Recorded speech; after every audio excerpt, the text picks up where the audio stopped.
Hello and welcome to the Under Center podcast. I'm your host, Daramar, and for this part of the show, at least for this first part, I'm only joined by Fionn Malloy. Fionn, how are you?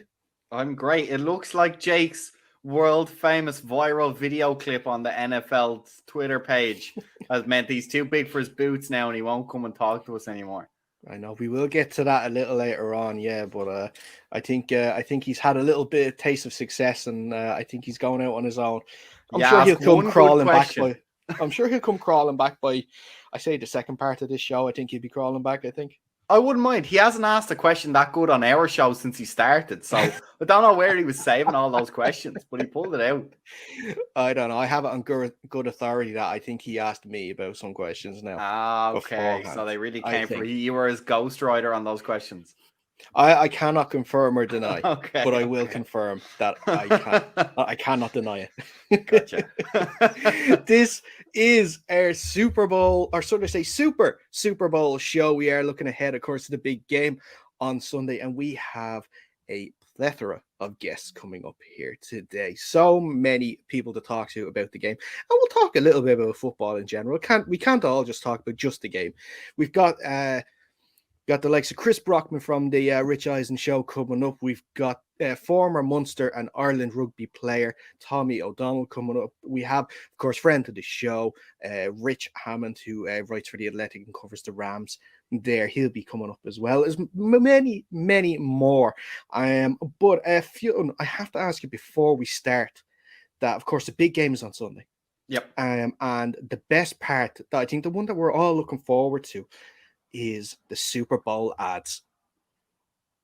Yeah, I don't know. Have you heard what's the big one going to be dropping? I've heard that Scarlett Johansson and Colin Jost are going to be in an Alexa ad, but that's really the only one I've seen teased. So, well, see, I kind of surprised. I kind of stay away from the teasing of ads because I kind of want to be surprised. And say there's going to be obviously a load of film trailers new dropped and everything like that about upcoming probably Marvel films and probably the new Batman film and stuff like that. We'll see loads of them, and Doritos and stuff like that always have good ones too. They always seem to pull it out of the bag.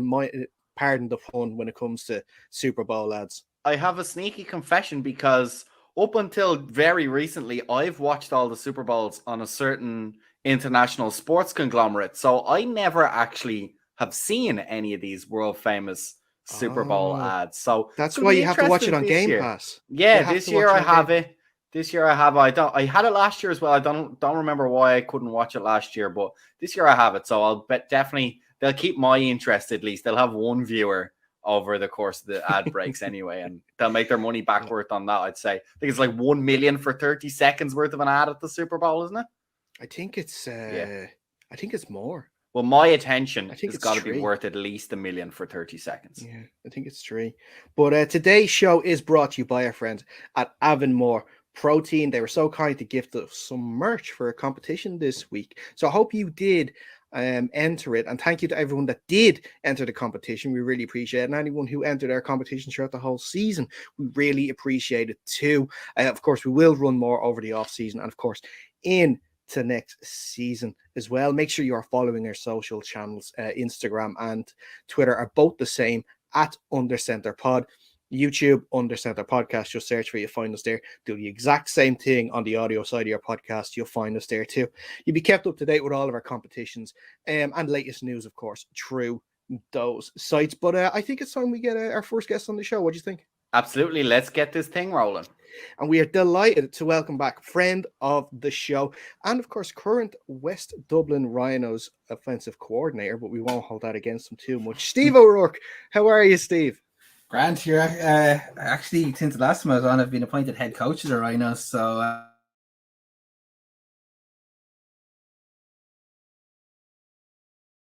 you have to do like a little sting across it. Yeah.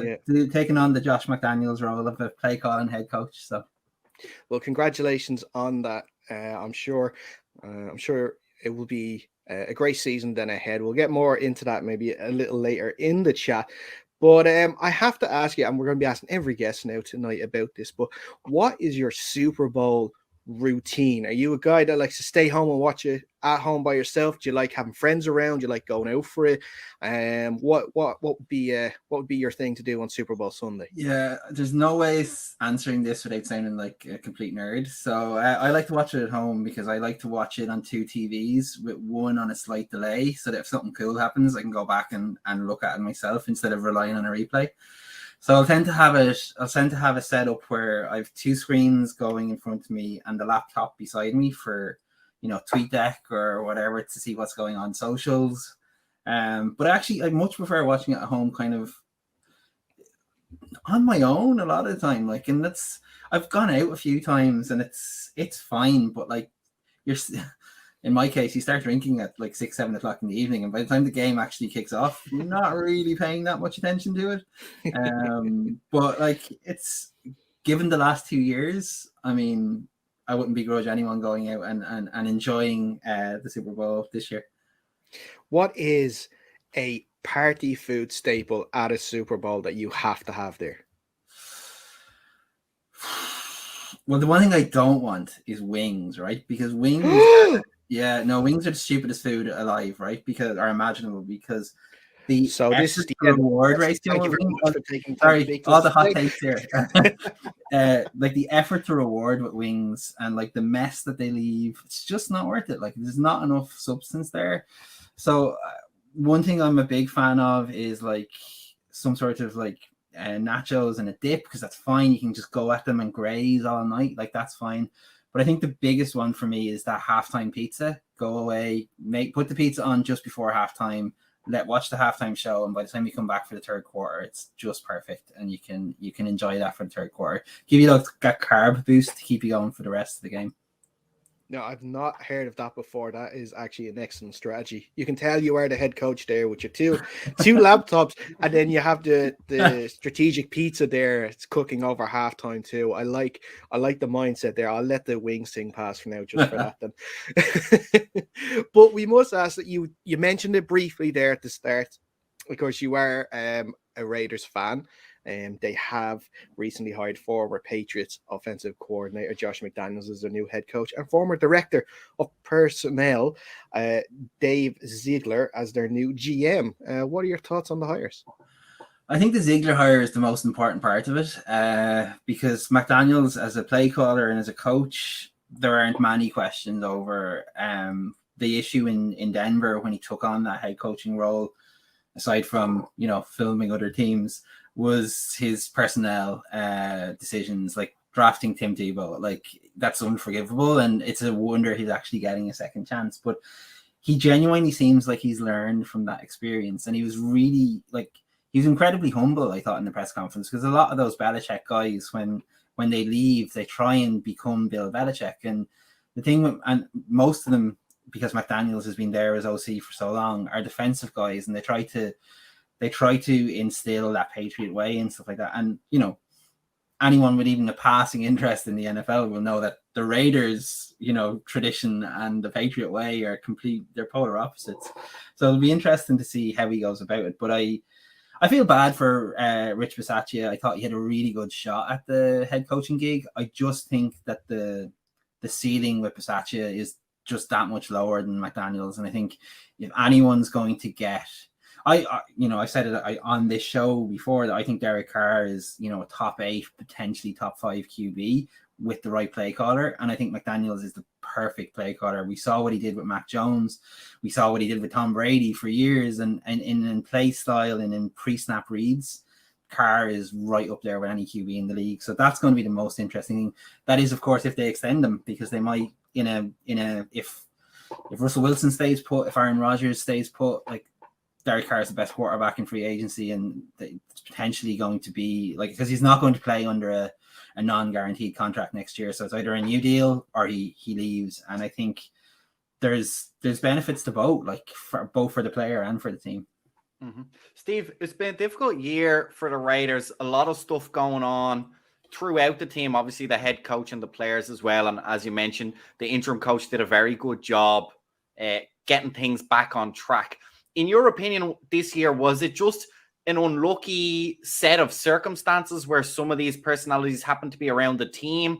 Or obviously I'm a Washington fan, so do you think it's in a certain extent a little bit of a culture change needs to happen there? Or do you think now that the year is over and the new men have been put in place, that pretty much addresses that problem and you guys can move forward and just forget about last season? Yeah, like so many of the Gruden Mayock picks have busted out already that it feels like it's not a huge job to do a clean sweep.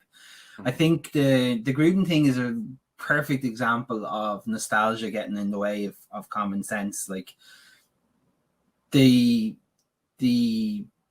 idea that you could step away from the game as long as he had and then come back and adapt to like what is a completely different NFL than he had left the first time.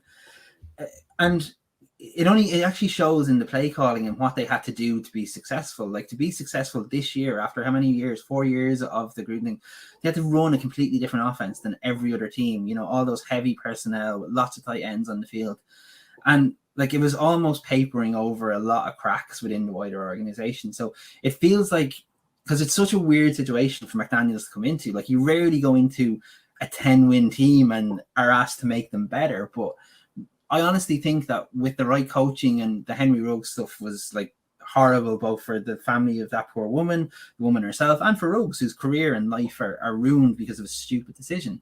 But like players take those decisions and players wave around guns and Instagram videos threatening lives because the culture of lack of accountability isn't there. And so I think that's the first thing McDaniels needs to do. And he doesn't need to go the full Bill Belichick, like Patriot way route, but what you can do is say, right, it's one and done in terms of chances. Like if you cross me, if you cross the team, that's it, you're done. So I'm looking forward to seeing that. And I think what we saw as well, and I think this was an issue raised with the move to Vegas, is maybe Vegas isn't the best place for a professional sports team. Like the things that you can do in Vegas compared to other cities, like there's a big difference between playing for the Raiders in Vegas and playing for Denver Broncos. Like, you know, like there's in terms of the temptations, I suppose, for players and coaches. So I'm optimistic that McDaniels and Ziegler can bring about a change. And I think having a winning season to base that off encourages and attracts, you know, a better caliber of player in free agency as well. So I hope so, I think is the short way of answering your question. I like, but you as a Washington fan, me as a Raiders fan, like culture is so hard to change. Like it's so hard to change. It's ingrained in the fabric of the team, and let's see. Yeah. Speaking of culture, that's so hard to change. The big news last week, of course, was the Brian Flores lawsuit, and sort of the incredible, you could say, text exchange between him and Bill Belichick, getting the wrong Brian, who's texting. What do you make of the lawsuit in general? It may. I just, in the notes I was saying, like, even if Flores is unsuccessful, do you think like this lawsuit especially could force the NFL to change? And I ask because it's interesting, because Fiona and myself, we were at the Jeff Reinbold sort of Q&A session that he had last week, and that question was brought up about the lack of minority and black head coach hires. And he mentioned himself that the NFL, I have it here, are doing everything they can to get more black and minority coaches, just short of mandating it. And he says, of course, it's still up to the owners at the end of the day who they choose to be their head coaches. And I just like to say, what was your view on all the news that came out last week about it? Well, I think he had an impact, because I don't think we see Lovie Smith as the head coach of the Houston Texans if what happened over the last week doesn't happen. I think they go with McCown, and I think this lawsuit has put a lot of pressure on teams to kind of sit back and think about, okay, well, why are we hosting interviews with people we have no intention of hiring? Like, and the thing is, the black head coaches and the minority head coaches, they know in a lot of situations that they're only there to tick a box, to tick the Rooney Rule.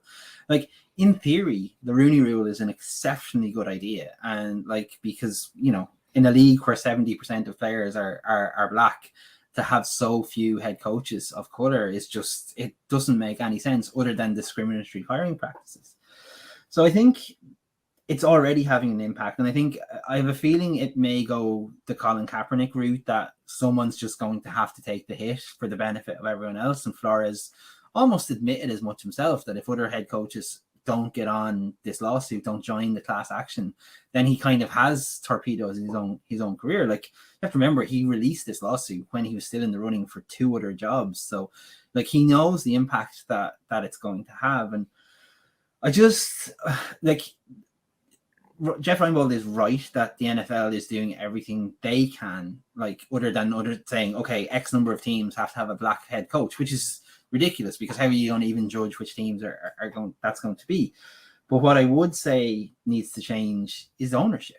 Like, we have one minority owner of color in the entire National Football League, and that speaks to wider issues in American society, obviously, and in terms of with distribution of wealth, and not to sound all Karl Marx on it. Like, that's what needs to change. There needs to be but the thing is, there used to be a case that players could get rich enough that they could afford to buy NFL teams. NFL teams are now worth so much money. It's your Mark Zuckerbergs, it's your Elon Musks, Jeff Bezos. They're the people who can afford to buy NFL teams. Ex-players can't put together a conglomerate to buy NFL teams. And I think that's an issue that the NFL is not going to be able to solve. So what the answer is, I don't know, other than, like, how often do the likes of Byron Leftwich and Eric Bieniemy have to prove themselves and not even get a shot at, like, the head coaching position, when, you know, Joe Judge was a head coach in the National Football League? Like, it just, to me, like, black coaches just have to work so much harder and get such less opportunity when they do become a head coach. Like, look at Flores, he had a winning record. He got the team to the playoffs when they shouldn't have. They had no business being near the playoffs. And he's gone. Like, he's gone for, like, very tenuous reasons. And then, of course, they hired the hot new offensive coordinator, and they announced it as, like, a mixed race hire. And that's fair enough. But, like, you don't get brownie points for hiring the best person for the job or for hiring the right person either. Like, you have to give everyone a fair opportunity. And like take any job, if you identify someone that you want to come into a role, it's very hard to look at anyone else, no matter how well they interview, no matter how smart they are. But be honest about that. Like, don't give Brian Flores an interview knowing that Bill Belichick already knows the job has gone to Brian Duvall. Like, that's where it's unfair. You just ring the person up and you say, look, I'm really sorry, but actually we were really impressed in this interview today, and we're not going to waste 5 hours of your life running an interview. And I just think the transparency needs to be better. But, like, it's the NFL. Transparency is never going to be there. Yeah, it's interesting that you mentioned about that, because, and you briefly mentioned Eric Bieniemy, because I was going to ask a follow up with that, because he has had, I think it's 14 head coaching interviews, and he still hasn't been hired.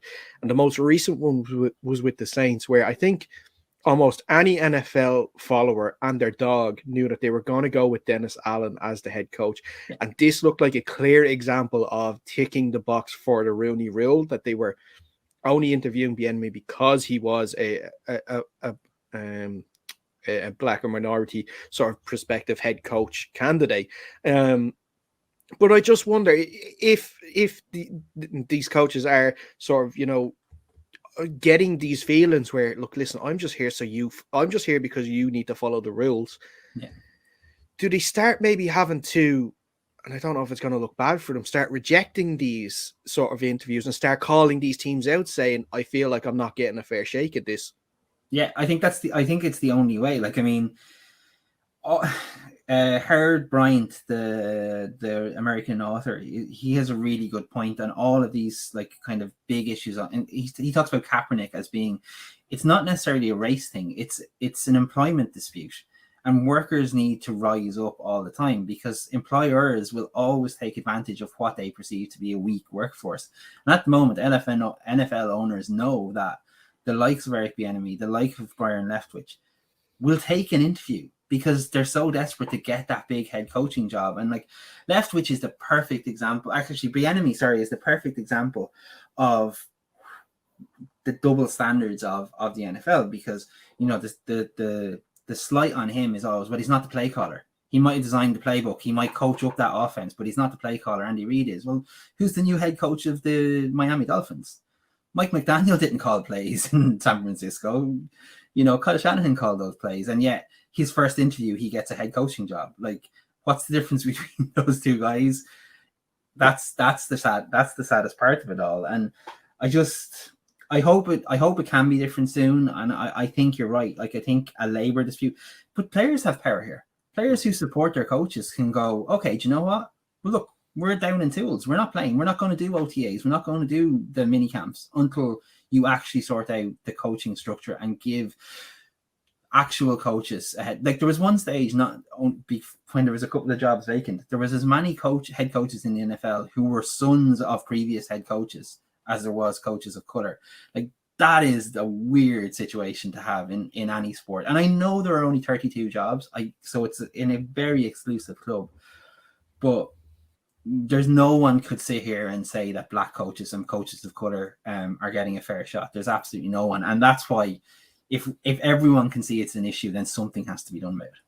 I think the Saints and Bieniemy and Dennis Allen kind of sums up the limitation of the Rooney Rule, right? I don't have a problem with the Saints. He's an inside guy. It's very obvious he's been around for a while. I have no problem with the Saints tapping him to say, I like him in our system. He knows our guys. We want to keep going with the same system. The problem is they're then forced to bring the enemy in to have one of these throwaway interviews because they still have to tick the Rooney Rule. So I think that goes back to, like you were saying earlier, Steve, is there needs to be more proactive. And again, there's limits with mandate. There's limits with all sorts of other stuff. It has to be that somebody somewhere at the top has to go, let's just give the best people the jobs, the best fit for the jobs. And in an ideal world, it doesn't matter the race. And by the pure statistics, there should be majority black head coaches because everyone's looking for this experience of that coaching playing side. It helps you get into the game. It helps you understand the game. There's numerous benefits to being a coach, having been a former player. And we just have to hope that I don't have the answers. Steve, I'm sure you don't have the answers. We can run around. I have to, as you said, Dara, you have to give the NFL a certain amount of credit. They are trying to be as proactive as they can, but really rich people, like you said, own these teams.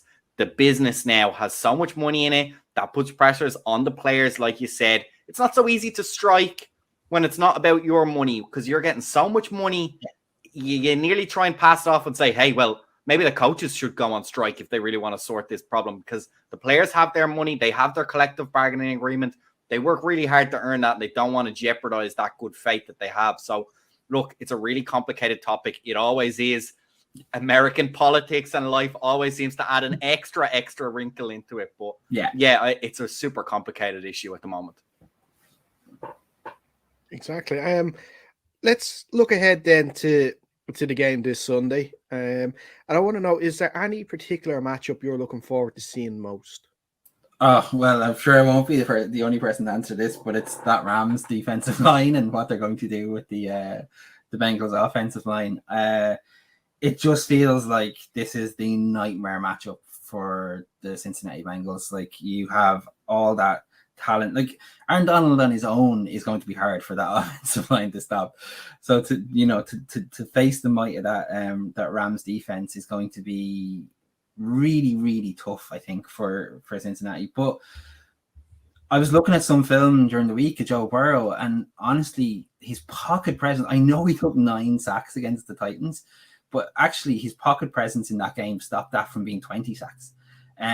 He is incredibly good at just at the last second sensing where the pressure is coming from.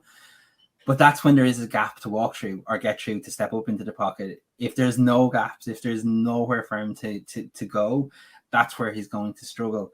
And on the other side of the field, I think the other matchup that's really intriguing for me is what the Bengals do with Von Bell at safety against Matthew Stafford and that offense, because what they've been doing really well since about week 5 is disguising where they're putting him, whether he's playing deep, whether he's blitzing, and his job essentially has been to cover like those backside reads on plays. So he's not necessarily on the primary receivers. He's always on like the second or third check down. And that's where the Rams have been making so much hay as an offense this year. They line up in that 3-by-1 set, and you've Cooper Kupp sometimes just running a roof for the sake of clearing out the field, and then the other two are actually the reads for Stafford. And then you've got then Odell Beckham Jr. on the other side running something across the middle of the field, and it's a first down, and it's a really, really useful play for them. They've been using it quite well. But what Bell has done in the way that the Bengals defense is run is kind of cover that backside option. So that safety net for Stafford isn't going to be there. So I think there's a lot of kind of fascinating matchups, but on both sides of the ball, they're the two that I'm kind of most interested in seeing. Excellent. Yeah, I know. And look, the Bengals don't have a bad defensive line themselves, and especially the Rams are weak in the right tackle position with Havenstein. I think he's allowed 7 sacks this season. I think then the most, of course, for anyone in 1 year is 11. So he's definitely up there. And with Hendrickson and Hubbard and Hill as well, they are going to cause Stafford a couple of issues. Yeah, it depends on what they're like. Stafford has been eating pressure alive, especially blitzes this year. They're going to have to be really. It's one of those really tough situations where, like, if you blitz him, he can cut you. If you don't blitz him, he can cut you. Like, it's a tough ask. But I think what's good about the Bengals defense and the defensive line particularly is they don't ask them to do anything special. It's all bull rushes. Like, there's none of this trying to bend the pocket or anything. Like, it is straight through the offensive lineman's chest. It is pure raw talent. It's the idea of saying, like, Henderson especially, I'm bigger than you, I'm stronger than you, I'm getting through you. So I think that's going to be interesting. I think the way Stafford has dealt with that so far has been his ability. His arm strength is just so on a different level than Goff was in that offense, that he can throw the ball pretty much from any angle. And I think that's what makes, like, people slag him for those sidearm throws. Those sidearm throws are what stopped balls being batted down at the line of scrimmage, because he's getting them around the defensive lineman rather than trying to go through their hands. So I think there's a lot of questions that I think too many people already think the Rams offense has an answer for, because Sean McVay is such a smart head coach, that I'm not so sold that the Bengals defense is going to be the worst of all 4 sides of the ball, if you know what I mean, in this one. I think they've definitely got a role to play, and we saw what they did against Patrick Mahomes, the best quarterback in football. Like, they made him sometimes. We spend so long like looking at the X's and O's, looking at coaches' film, looking at schemes. Sometimes guys just play really well, and that's what they did against the Chiefs. Like, they man for man, they played exceptionally good defensive football.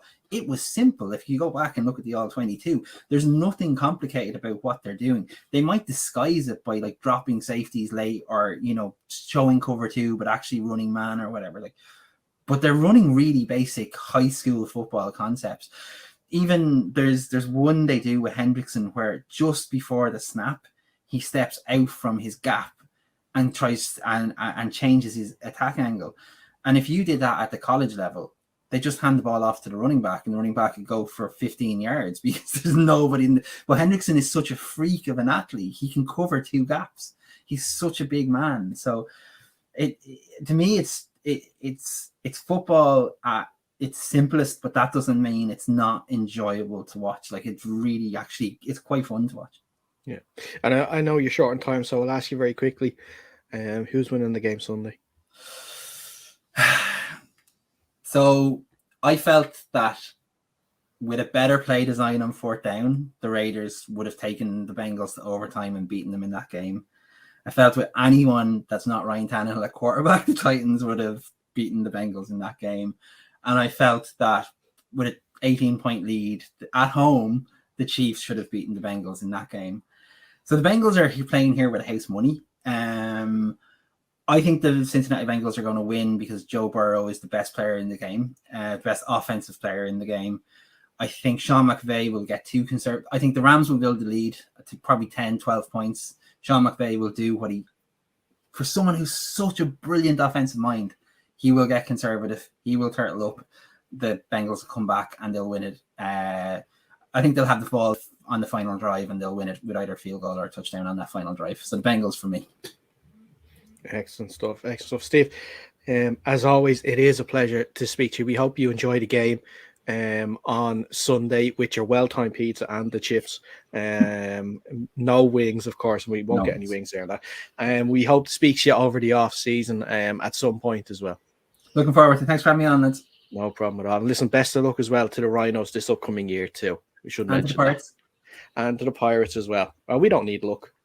We need a miracle. We are going to take a quick break, but when we come back, we are going to be speaking to Chris Brockman.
And welcome back to the second part of our Super Bowl preview show. Dara and Fionn here, and we're delighted to be joined by Jake Woolhead. He's finally come down off his high horse after chatting with his new best friend, Eric Weddle, during the week. How are you, Yeah, Jake? I'm now top of the list now. I might be the most famous person on this podcast. That's not really that hard. It's not a high bar, to be honest. It's not a high bar, man. Fair enough. Yeah, okay.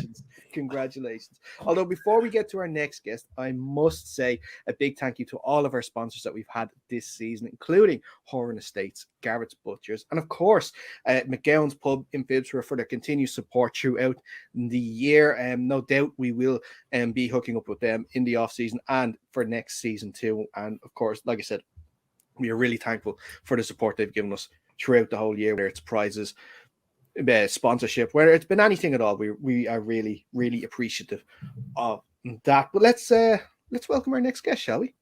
What you think? Do it. Yeah, let's do it.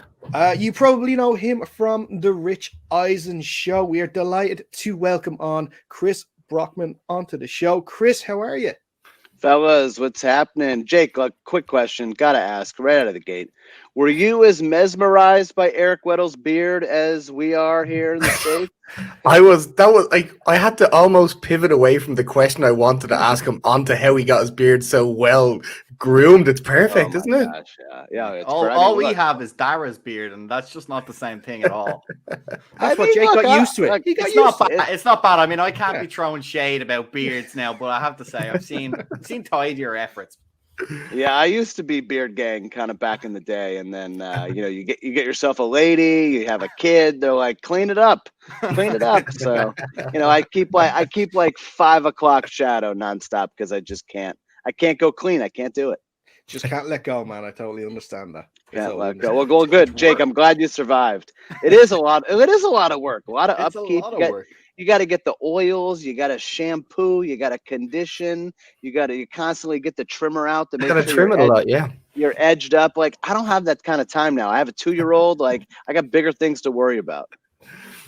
Well, that's it. You have to make that decision where you shave it off or you just go full grizzly man and just let it go. You have to make that decision when it comes to it. Hey, Dara, much respect, man. You keep rocking it. Come back to me now in a couple of years when I have maybe a 2-year-old of my own, and then we'll see if I still have it, We'll see. You'll have less hair, that's for sure. Hair on top. Well, it'll definitely be grayer if I still have some anyway, for sure. Well, listen, thanks so much for taking the time to speak to us today. We really appreciate it. I'm sure it's been hectic this week trying to get everything ready for the game on Sunday. Yeah, it's crazy because like normally, in the past we've been doing the show. This is year 8, and we didn't travel last year, but we traveled to all the other Super Bowls.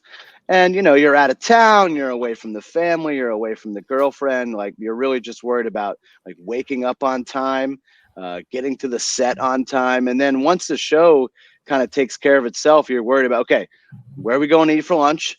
Like where are we going for dinner? And what Super Bowl party are we going to tonight? Don't drink too much so I don't look hungover, on camera the next day, a little extra makeup. But like this being a home game here, being in Los Angeles, we're based in Los Angeles. It's like, oh, I still got to do dad duties. I still have to come home and just kind of live my normal life. Oh yeah, by the way, the whole football world is coming to our town because it's the biggest game of the season. It's kind of weird. It's taking some adjustment. Of course, things are getting kind of back to normal. I don't know how it is where you guys are, but things are getting kind of back to normal here. So you got to worry about a little more people around, a little more traffic out on the roads. But certainly Los Angeles is very excited to have this big game on Sunday. And then, not to mention the home team. The home team Rams are involved. So that's added another element to the excitement as well. Yeah. What would your Super Bowl routine normally be? Now, would you be watch it at home, maybe with a few beers, maybe have a couple of friends over, or would you like to be going out for it?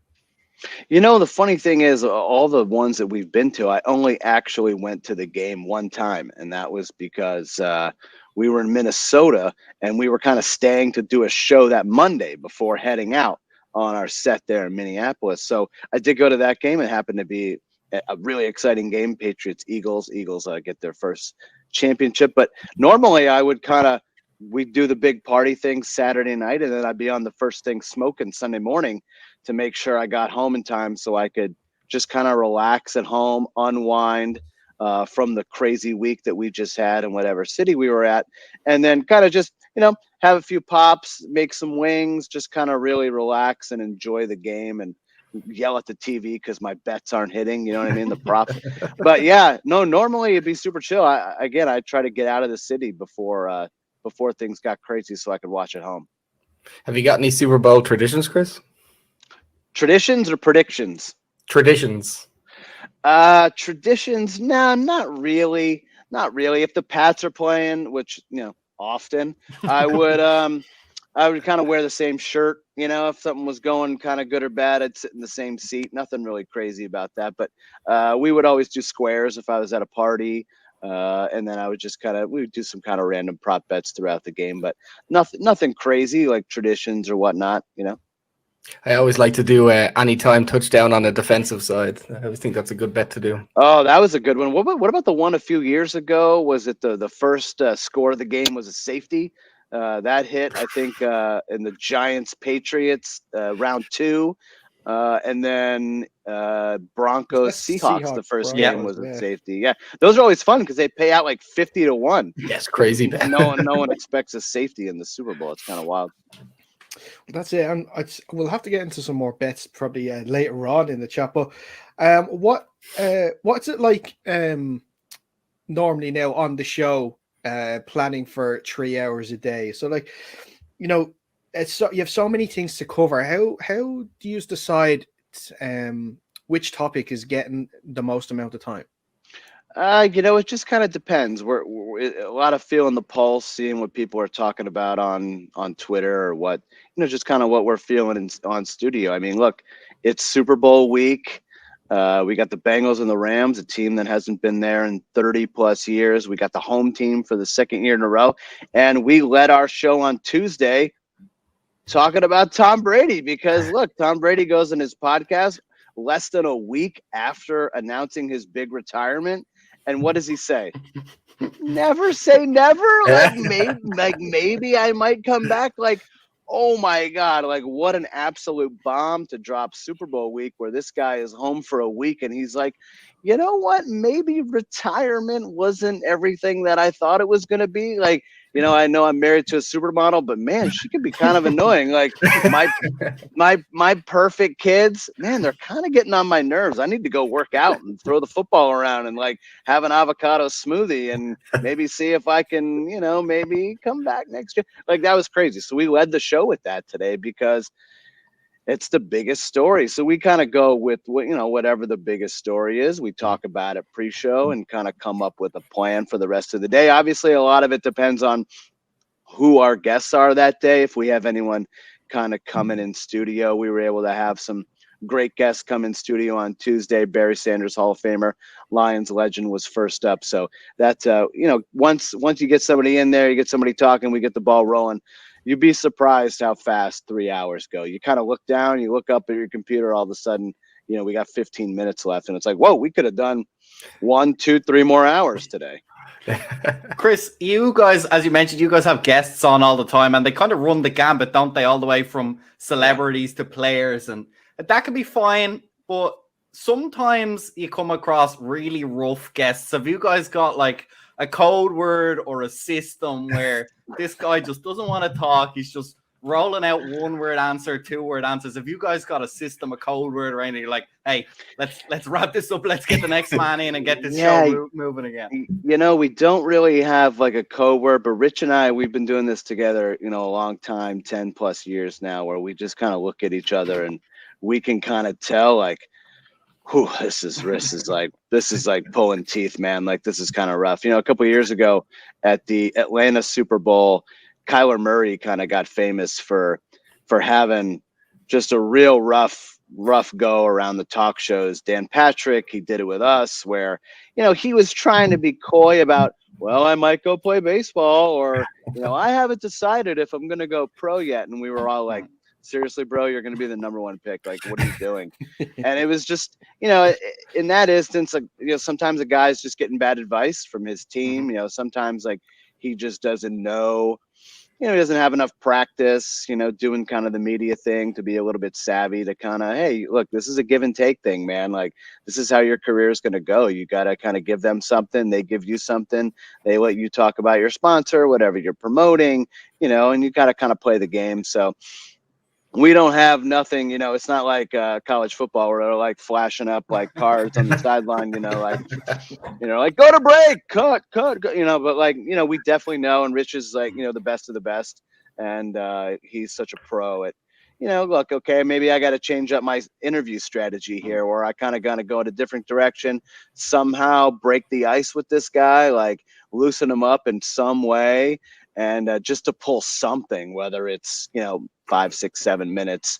But other times, look, like the guys who get it. We had Michael Irvin on today. He's a guy who 100% gets it. He's been doing it a long time. And you could talk to Irv for 20, 30 minutes and you don't even realize it, because, he's really giving you the good stuff. That's always right. The athletes are famous for being athletes, not necessarily for being media personalities. Yeah, of course. A fine line. Yeah, so when you come across someone who totally gets it, another guy we had so many guests on Tuesday, but Cameron Jordan from the Saints, like, this is a guy, like, when his career is over, if he wants to do media, he's going to be able to do media, because he's so gregarious, he's so good at storytelling, he's just a guy with a lot of personality who has a lot of fun. And when you get those guys as guests, it makes your job as a host and, a sidekick on what I do super, super easy. Fionn, Chris isn't going to give away his code word on air today. Obviously, that would ruin the illusion. Yeah, I don't want guys to see your show and see this episode and be like, "Okay, he's doing the thing, guys." He's doing the thing. I'm really sucking as an interview guest. I really need to step it up. It's okay. Our moms who watch the show later aren't going to say anything, so you're all right. You won't be on the show. That's so funny. My mom texts me constantly during the show. Like, my mom during this playoff run has become like the biggest Joe Burrow fan. So I don't know what it is. Maybe because he looks like Macaulay Culkin and we just loved Home Alone when we were kids. Like, I don't really know what it is, but she's just constantly texting me. So we had The Miz, the WWE superstar, on today, and he's a diehard Browns fan, like super hardcore Cleveland. And he was saying how, everyone asked me, because I'm from Ohio, am I rooting for the Bengals? He's like, hell no, I'm not rooting for the Bengals. Like, I'm a Browns fan. And my mom is like, no, what is he talking about? I love Joe Burrow. I'm like, Mom, like, calm down. Just relax. You mentioned about Kyler Murray there a little while ago. Should we be paying much attention to this Instagram stuff? I'm looking at it and I'm thinking, this guy is in the last year of his rookie deal. He just wants his contract. He's just looking to, push the boat out just a little bit. This has become my favorite story of Super Bowl week. This broke the other day. This broke what, Sunday night? Someone tweeted it out, but I didn't notice it until Monday morning. I love these stories. I love them. You want to know why? Because they really probably mean absolutely nothing. Like, is Kyler Murray, of course, does he want to get paid? Does he want a new deal? Does he want Josh Allen money? Yes, we all do. You know what I mean? But for him to do this and not think that anyone was going to notice and not think that anyone was going to make a big deal about this, has he watched any sports talking head show in the last decade? Like, bro, this is what we do. We see something that's nothing and turn it into something. And especially it's Super Bowl week when the whole media world, the whole football world is watching this. You just can't do something like that and not think that anyone's going to notice. And to only leave 2 pictures, like, look, I get it. You're dating someone, right? You have a ton of pictures. You've been dating for like a year and a half and something goes wrong and you break up. And you're like, all right, well, man, shoot, like, I'm going to have to delete some of these pictures because we're not together anymore. She cheated on me. I just want to get them out of here. So you go through and you kind of like carefully pick out which ones to delete. Maybe it's a slow roll. You kind of like take your time and slowly delete a bunch of stuff. So not really everybody notices. You don't just unload your whole Instagram page at once. Like, somebody coach Kyler Murray up. Like, honest, please. Do you think he'll just archive them, and then once he signs the deal, he'll just unarchive them? We'll just put them back straight back again. That would be amazing. It would be like such an amateur move, but like I hope it's something stupid like that. But yeah, I was having fun with it yesterday. I was arguing with Cardinals fans. They were like, Cardinals fans were all in my mentions, like, oh, Patrick Peterson did this too. Chandler Jones doesn't follow the Cardinals. I'm like, bro, when Kyler Murray is the Bucs quarterback next year, come talk to me. Are you saying Kyler Murray and Cliff Kingsbury are having a bit of a Cliff Kingsbury might have cheated on Kyler, or I don't know. Like, maybe he didn't invite him over to the bond layer that Cliff is living at. These, like, you know, like, come on. What are we doing? I don't know. But it's funny because we over here, what we compare that to is we have a little thing like, if someone is upset or something, they put out, like, say, a vague Facebook status, or I guess you've got to call it a meta status, and then someone would write under, and it's always you okay, hun? You okay, question mark. Yeah. And then they write underneath it, DM me. Nothing but snakes. They're looking for attention. Just looking for attention, just fishing for something. And look, like I said, is this something? Probably not. I mean, come on. Is it just drama? Does he just want to get paid? Probably. But man, for this to happen during Super Bowl week, like, do this in April when nobody cares, when nobody's paying attention about the NFL in May. Like, then maybe like scrub your Instagram. But man, could you imagine if Kyler Murray forces his way out? Now we got Kyler Murray. We got Aaron Rodgers. We got Russell Wilson. Tom Brady is talking about maybe I want to come back a week after retiring. Like, the off-season quarterback carousel is going to be nuts. Tom just realized his golf game wasn't as good as he thought it would be. Yeah, right. I mean, God, awesome. But I think that's all we need to do to solve this Kyler Murray issue. I think, Fiona, I think you're going to have to go onto his Instagram, and under one of the only pictures left, just text. Yes. Are you okay, hon? Yeah, you okay, hon? Just do it. Just get in there and see if he responds. If he gets a DM me, yeah. And then just go at him and say, yeah, do it in April when us content creators actually need stuff. We need stuff. We don't need it this week. We don't need it. I got too much content this week. Of course, the other news this week, and we spoke about it a little bit in the earlier part of the show, was the Brian Flores lawsuit.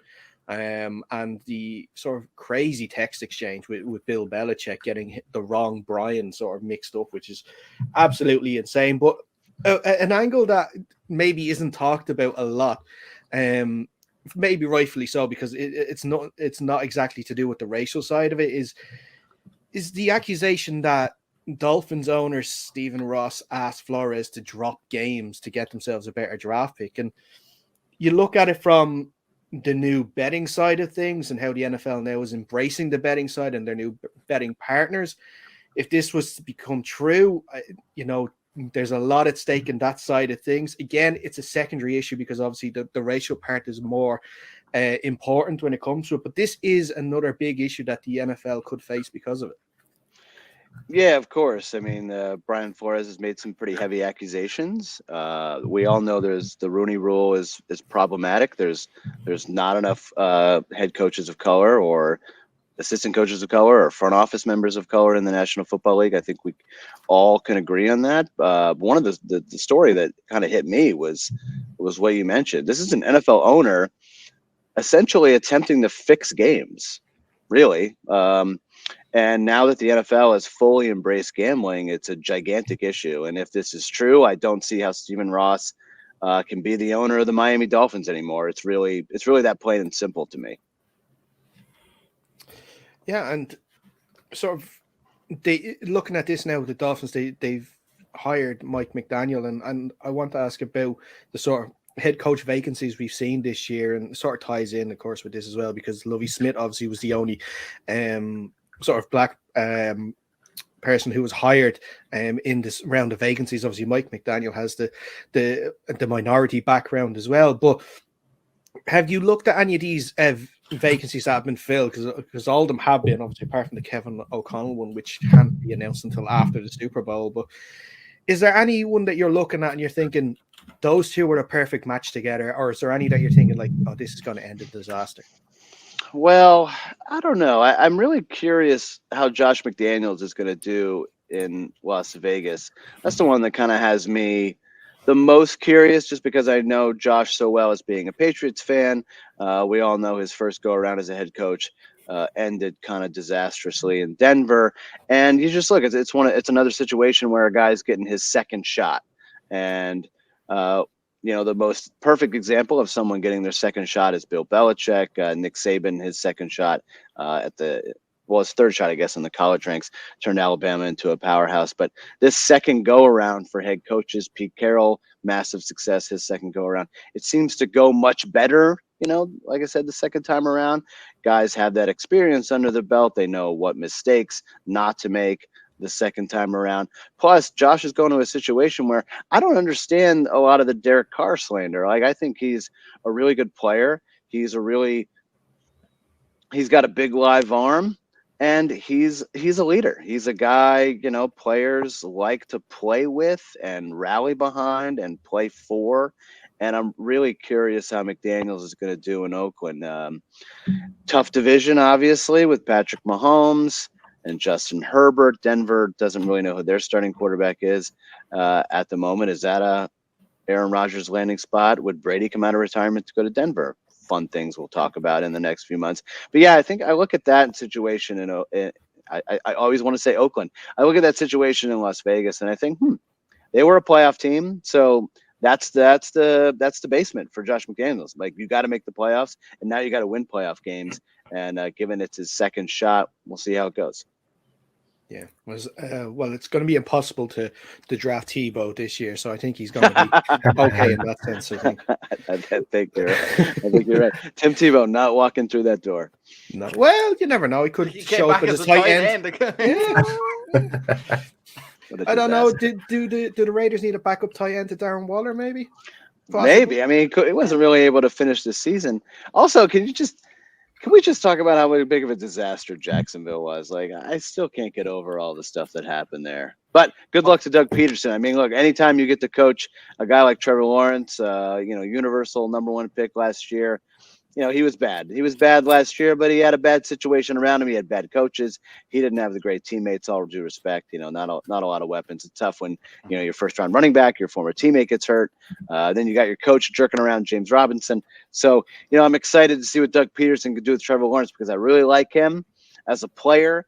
I really want to see him succeed and do well, and I want to see him get to the playoffs and get that big national stage because, we know he can do it. We did in college, #1 pick for a reason. So I'm excited to see what Doug can do with Trevor Lawrence. After the Jaguars kind of scandal, let's call it, our coaching, is it time to just stop hiring college coaches to the NFL and just work through like assistant coaches, like first time head coaches out of college just don't work? Yeah, but Matt Rule's kind of struggling in Carolina too. He was sort of like on the hot seat, so to speak. I don't think it's time to just like not hire like college coaches. Obviously, there are some examples of guys working. You know, Pete Carroll we mentioned first and foremost, but no, I don't think we should do that. But there is, look, we need to figure out some sort of coaching, pipeline, if you will. And look, we just need to hire more minority head coaches. I think it's just plain and simple. We need to give these guys a shot, and we need to give them some leash. Like it's too often like those are the guys who only get 1 or 2 years. And then why is that? Like, let's get them, 3, 4, 5 seasons. Let them get their system. Let them get the players that they want. And let's see how they can do. Like, they deserve it just as much as any other white head coach or what have you. That's the biggest thing that we need to really focus on when it comes to head coaches. Yeah, I completely agree with Chris. I seen a tweet there the other day, and it was that coaches of color were more likely to be let go within 1 or 2 years of a bad stint, whereas the whiter coaches aren't seeing that, it's not good for the NFL. Absolutely. It's not good at all for the NFL. It's not good for sports in general, Obviously happy that Lovie Smith is back in the NFL. He's proven himself over many, many years, took a team to a Super Bowl in Chicago. But why was David Culley fired in the first place? Like, one and done. Like, give David Culley a chance to get down there and run his system and be a head coach after paying his dues for so many years in the National Football League. He had that team playing well at the end of the season. Davis Mills has proven he can be a starter in the NFL. So, we got a long way to go. I'm not a person in charge, or else I would be doing my part as well. But all I can do is talk about it and see that hopefully someday change does come that is much needed. Yeah, exactly. Let's look ahead to the game then on Sunday. Let's do it. And what matchup are you looking forward to most? Oh my gosh. Can the Bengals offensive line block anyone? Not specifically Aaron Donald or Von Miller, because we know they're coming. Just block anybody. Like, can they block you? Can they block me? Jay, all you guys. Like, we could probably get a handful of sacks on Sunday, but are they going to be able to at least slow these guys down enough so that Joe Burrow can do something magical, because we know he can. Also, look, it's hard not to get excited about Jalen Ramsey versus Jamar Chase. Like, that is going to be so exciting. And then on the other side, can the other guys defend Tyler Boyd and T. Higgins? Like, it's going to be wild, man. It's going to be wild. I'm so excited for this game. And I've been trying all week. It's only Tuesday. I've been trying all last week and this week to talk myself into taking the Bengals. I don't know if I'm there yet, but it's still early. That's what I wanted to ask. The Rams are 4-point favorites. Do you think that's a fair line, or? Is it 4 or is it 4.5 still? Has it gone down? It was 4 last time I checked, which was an hour ago, maybe. Okay. All right. So it was 4.5. I don't know. I think that's kind of fair. Look, the Rams are at home and sleep in their same beds. We can make jokes about it all you want, but that stuff does matter.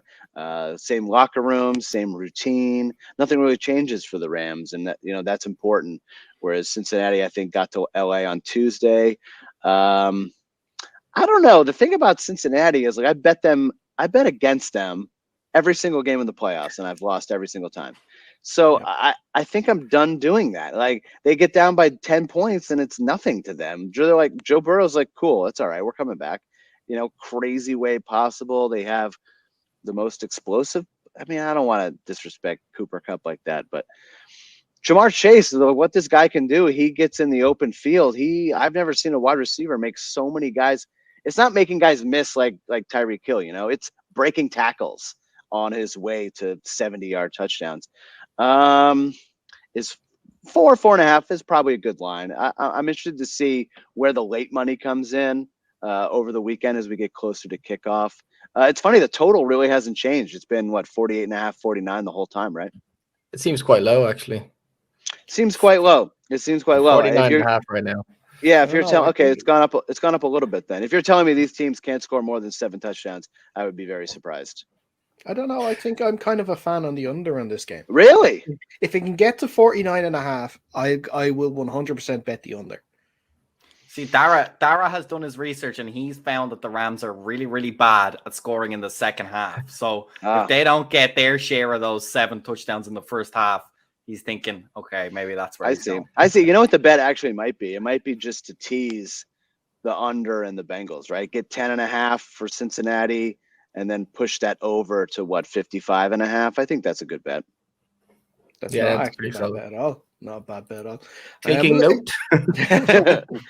I was going to ask, would you have any other sort of prop bets that you do sort of like to put on when it comes to the Super Bowl Sunday?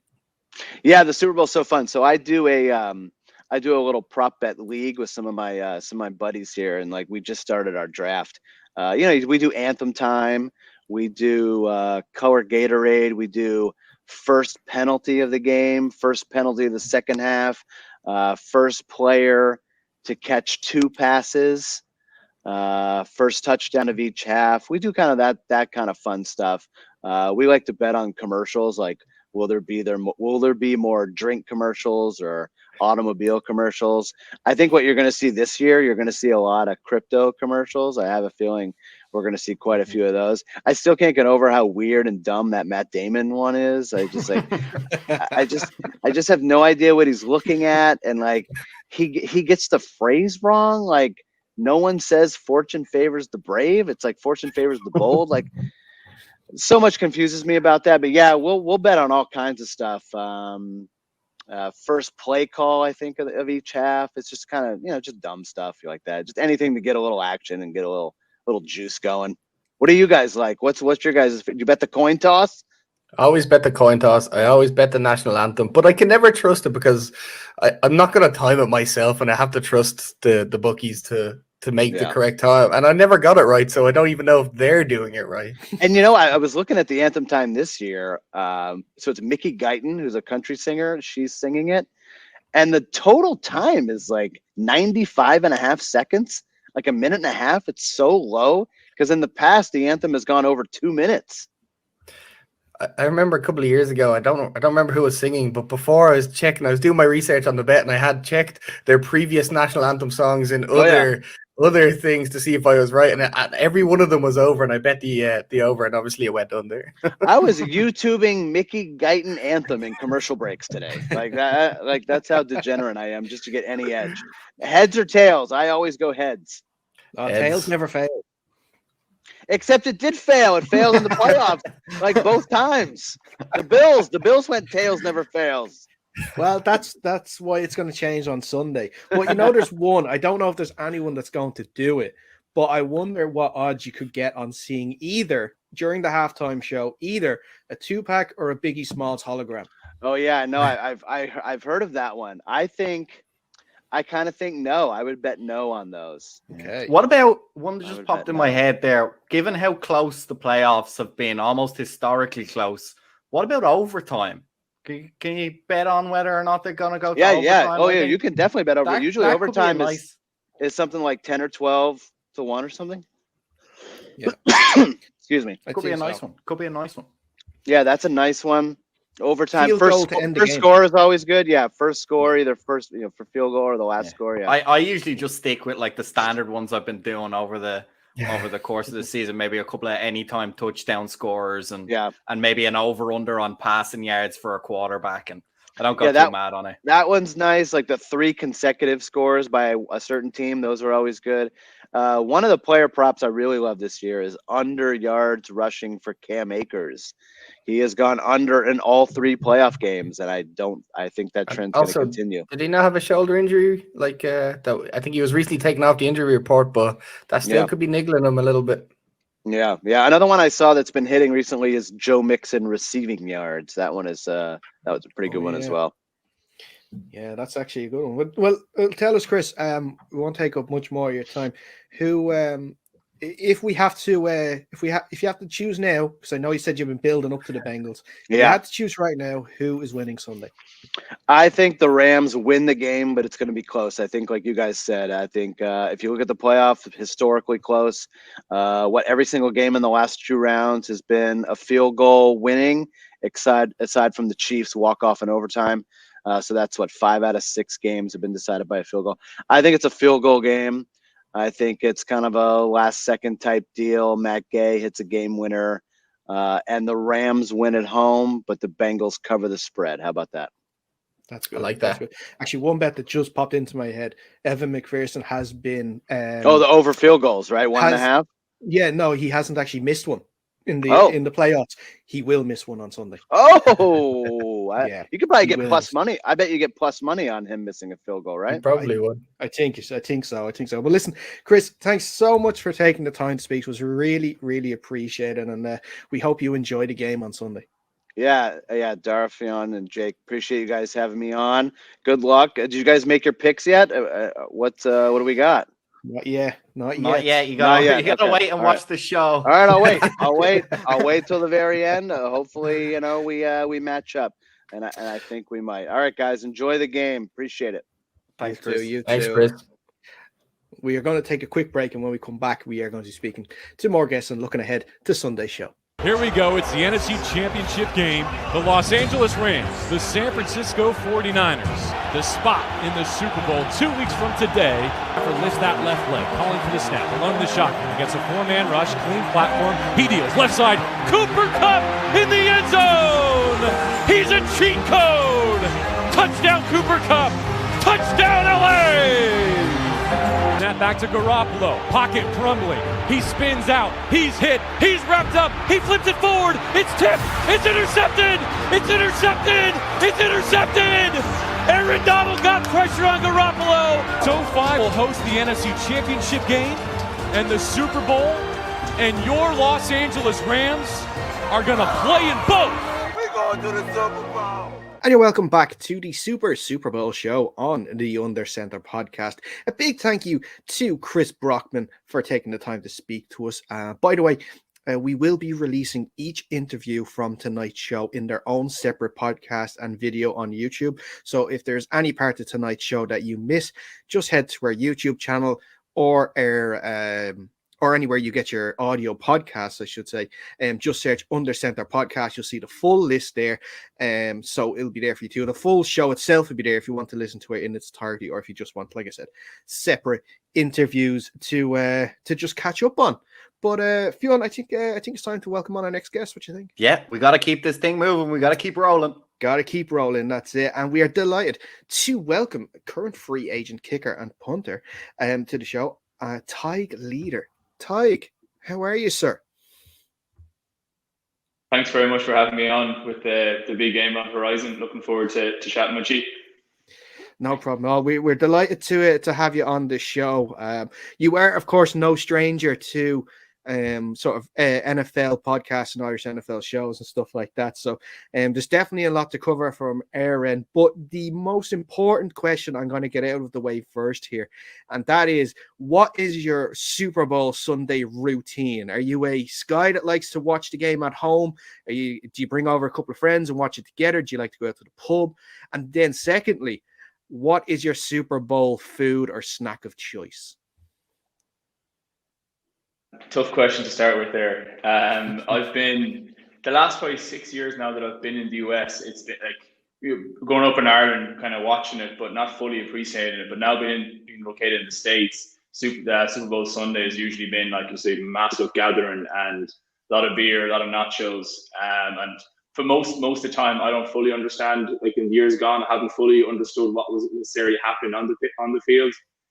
So for this weekend, though, in terms of picking a winner, I think I'd definitely go with, I'd love to see Cincinnati get the job done. A lot of that is down to the fact that they drafted a kicker and he's being, he's worth his weight in gold the last few weeks. So I think it'd be a nice story to see that kind of come to fruition. That's it. Although I must confess, though, Evan McPherson, the kicker for the Bengals, has been lights out in the playoffs so far for the team. In our previous section there, talking to Chris Brockman, I did say I am going to put a bet on him to miss a kick on Sunday's game. It's just one of those. It's just how the stars are aligning, and I think he's good for a miss this Sunday.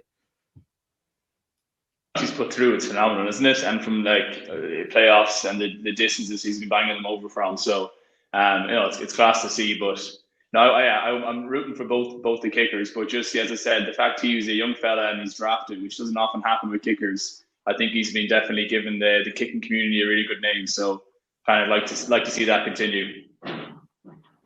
Excellent. So tell me, what have you been up to recently? I did see there in January you were doing a bit of a warm weather training down in the Canaries, and I must say I wasn't jealous at all. I left the Canaries, but I relocated to south of Spain, the mainland. So it's still grand. I can't complain. Yeah, just training away after kind of finishing up in the European League. I was back home for the first time in a long time. Back in Ireland, it was nice to be back, but just the training conditions weren't great in December. So I kind of thought to myself, you know what, if I want to put myself in the best possible position, I'm going to try and find decent weather. And that took me down to the Canaries. I wasn't prepared for the wind, which was a learning thing. So I could definitely improve my kicking in windy conditions because it was not what I expected. But anyway, I've since now moved up here to Malaga, this kind of area. So here for a few weeks before heading home. So just training, kicking, do a few little projects for myself. But yeah, just main thing is just training and kicking. And when the call does come for whatever the next thing is going to be, you just want to be as prepared as possible. So that's kind of why I took myself out here. Yeah, although I do have to say though, the one downside of your Canaries sort of promo kicking video was you didn't have the dogs involved like you did back at home in Galway. I must ask, well, what are the dogs' names? Yeah, Hugo has been very popular after that. Yeah, and I do miss him, but I think I can do without him for a little bit. But yeah, it's funny you say that because quite a few people, he was the star of the show. I don't think anyone was really watching me kick at that point. It was more so looking at the dog rolling around. But I'm happy to share a bit of limelight with him. Well, his rush technique off the edge for one of those kicks was perfect as well, I must say.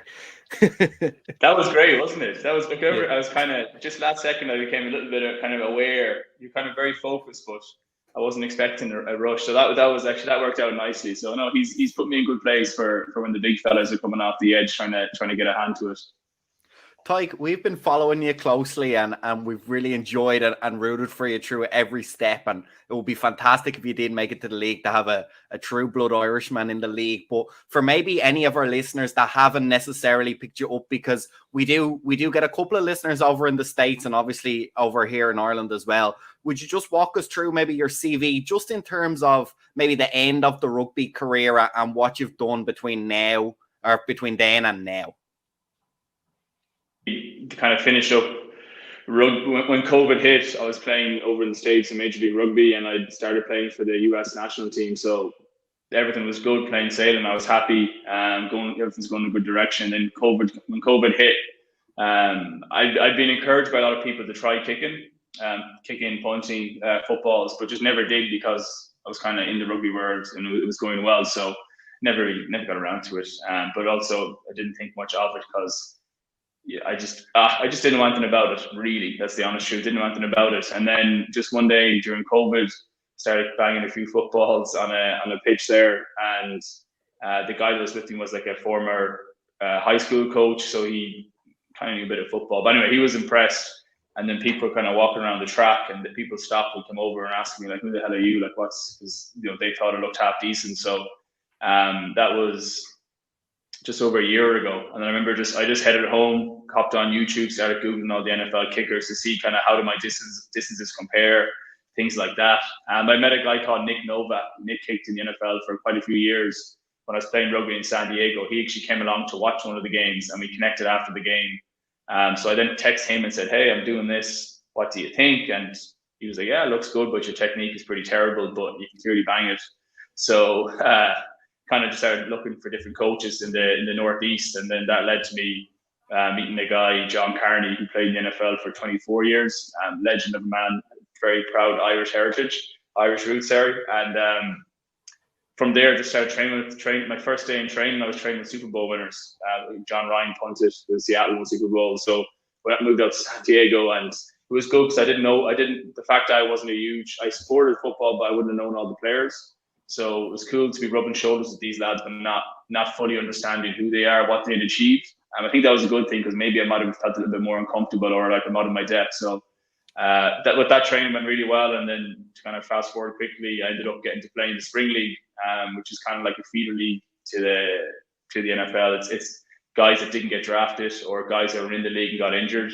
and then the Irish fella. There wasn't many of me, and that was class. Played in SoFi Stadium with the cold swear, full-time football for maybe 12 weeks. It was cool to be rubbing shoulders with lads that had played in the league, and they couldn't wrap their head around the fact that I'd never played the sport leading up to that first game, but it went well. And after that, got the opportunity to head over to play in the European League of Football. So that was I was based in Poland, most of the games in Germany or Spain. Only Irish lad knocking around there as well, surprise, surprise. So did that, and then that was against another great experience. I just need to play games, so I got the opportunity to do that. Kicking punts went well, and then now I'm just kind of training, hoping that I can talk to some NFL teams, talk to some CFL teams, and there's a new league called the USFL that's kicking off just after the Super Bowl. So another opportunity. XFL's coming around in a year's time, so just there's a few opportunities out there. So just trying to you hope the phone rings. Essentially, that's kind of it. But that's a condensed version of where we're at. And I have a little follow-up question as well. I always feel like people on kind of both sides of the Atlantic, sometimes when they're talking to each other, I always feel like we play over here in the Irish League, not necessarily the level you've been playing at, but we have some experience in American football. And I feel like people slightly unfairly compare rugby to American football. I think they're pretty significantly different sports. But how on the kicking side of things, how much of a difference instinctively did you feel just in the ball itself, not necessarily the setup or the run up or the kicks, that they are vastly different to anyone who's watched the two sports, but the dynamics of the ball itself, was that something you could naturally kind of understand, or did that take a lot more tweaking than you were expecting? Much smaller sweet spot on the football. So obviously you have to be more dialed in there. But in terms of kicking field goals, I caught onto that relatively quick. I caught onto that pretty quick. Just kicking off the ground. So I was lucky in that regard that, if your foot to ball contact is good in rugby, in football, and soccer, you're going to get a decent punch out of the ball. But punting was a lot different, because in rugby these days you don't really spiral the ball a whole lot, whereas the expectation for NFL is everything's a spiral, everything's a clean, tight spiral. So that took a lot more kind of getting used to. So that was kind of my first dip my toes into it. But then the more you do, you start to learn about operation times, how you have 1.2 seconds. You start on a field goal or on a punt, learning you have around like 1.1 seconds to catch, mold the laces, and get it off. And once you start progressing through it, you realize, oh wow, this is not as easy as I probably thought it was. Sitting down watching a Super Bowl last year or 2 years pre-COVID, having a beer, you see a guy missing, you think, that doesn't look too hard. You just got to kick it straight, don't you? So once you throw yourself in there, you realize, all right, there's a lot going on. But thankfully, I guess the rugby background, oval shaped ball, definitely made the transition much smoother. But initially, I met a lot of gains, but then once you try and get into the game, I met a lot of gains. But once you try to actually play games, and for me, I couldn't play in college, so I was trying to jump in at a professional level. The tiniest of margins have big differences. So you kind of have to learn how to deal with that. And what about coming off essentially the bench, right? The kicker in American football doesn't play except in really specific circumstances. You're obviously coming from the dynamic game that is rugby, and you have to be on the pitch the whole time. How did you find that? Was it hard to get a rhythm in game? Did it change the tension in the moment significantly? It just heightens every involvement because you have so few. And there's no makeups. Like I said, in rugby you can miss a kick, but you might get 3 or 4 more. You can make a good tackle, pass, run, whatever.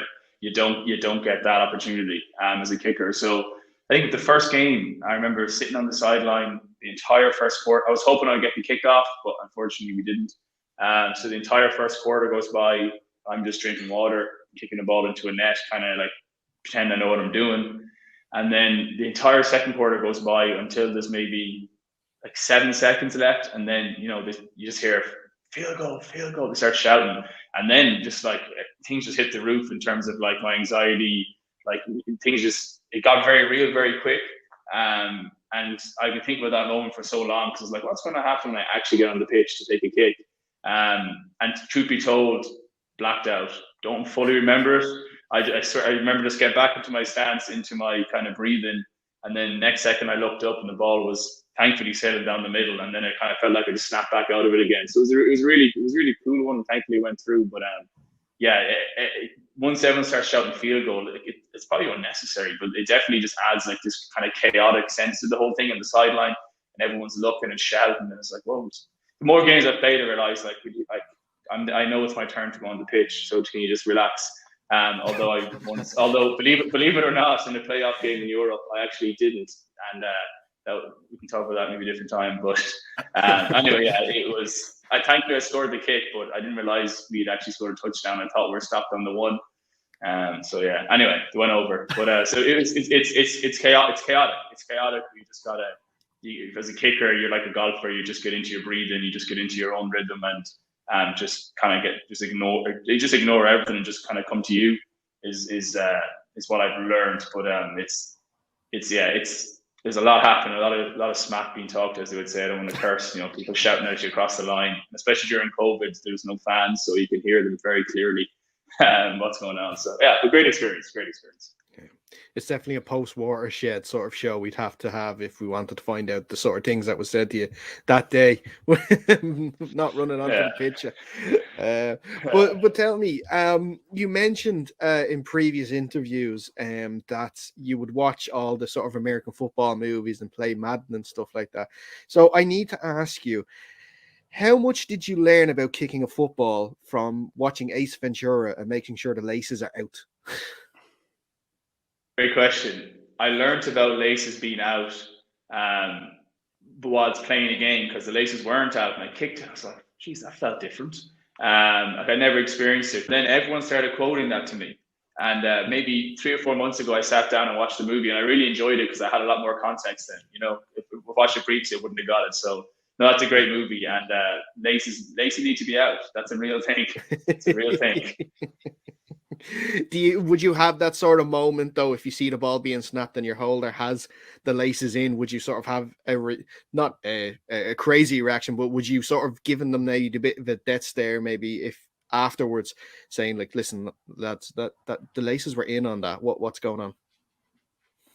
You have to, because what I realized in the spring league was, and same in the NFL, you get cut, and like, okay, your job's to put it through, but if your holder gives you laces or gives you the wrong angle, the wrong lean, like it's huge. Your sweet spot's been moved totally, so it's compromised big time. So I've had laces out and I've missed one, but I've had laces out, and thankfully they've kind of got through. But 100%, I was told that before. John told me that. Carney told me that. Like, make sure you're on your holder, because no one's going to know that he messed up the hold. Everyone can just see the ball going wide left. So yeah, 100%. I learned, like, I had a word and was like, you need to sort this out, or you need to tell coach that you didn't get that down, because as I said, otherwise you're on a plane the next morning. So that's the kind of business side of it, and that doesn't exist in rugby. Not like one bad performance, you're gone. So that was mentally another world to deal with. Yeah, and like you said, you mentioned you played both in the Spring League and the European League of Football, and I'd be interested in what sort of comparisons could you make between the two leagues? Like, have you seen the sort of quality over here in Europe? Sort of, is it as far off as, like you're saying, with sort of undrafted guys? Is it getting closer? Yeah, good question, Nat. I would say lads are a lot in the US were just even just observing, as I'd be doing on the sideline, because you're just drinking water waiting. But just observing, I think, lads have a lot more of a natural instinct and can react a little bit quicker in the US. But that's understandable, isn't it? It comes when you're playing the game from the age of 5 or Pee Wee football. But I was impressed in the European League, just like lads are sponges for information. In fairness to them, I don't have to get too much information, just kick it straight. But different positions, the European guys are so keen to learn. And I coach a lot in rugby, so when I was standing back observing, it was good to see that. And I'd say overall, no, I'd say the level is. The level, I'd say, is higher than what it's given credit for. Is what I'd say. I think in the US it's very much kind of just bigger and better, and that's the assumption across the board. When in reality, no. I think the European League's going to get a lot more respect the more it keeps going. There's more ex-NFL lads coming over, or kind of high level college guys that didn't get picked up. So Long may that continue, and hopefully maybe change the narrative a little bit around kind of football outside the US. That like just because you're born in Ireland, like that doesn't mean you can't catch a ball or kick a ball, you know. So that's something I'm kind of dealing with myself now. I didn't play in college, so it adds a layer of difficulty. But no, hopefully get a few more foreigners doing the good thing in the International Pathway Player Program that's going on. Try and open up people's eyes a little bit. You don't have to be from Mississippi or Arkansas to play in America. Yeah, and you mentioned the international pathway, and like you were mentioning earlier on, like we have a lot more leagues now coming up, like the Spring League, the XFL, like you said. Hopefully, the USFL hopefully will be a success too. So there'll be more avenues for players that can't go through the college routes to sort of still have a chance. And the way the international pathway doesn't allow kickers at the moment. Hopefully there's a change in that. I don't know. Have you heard anything about possible changes to the program to give you a shot?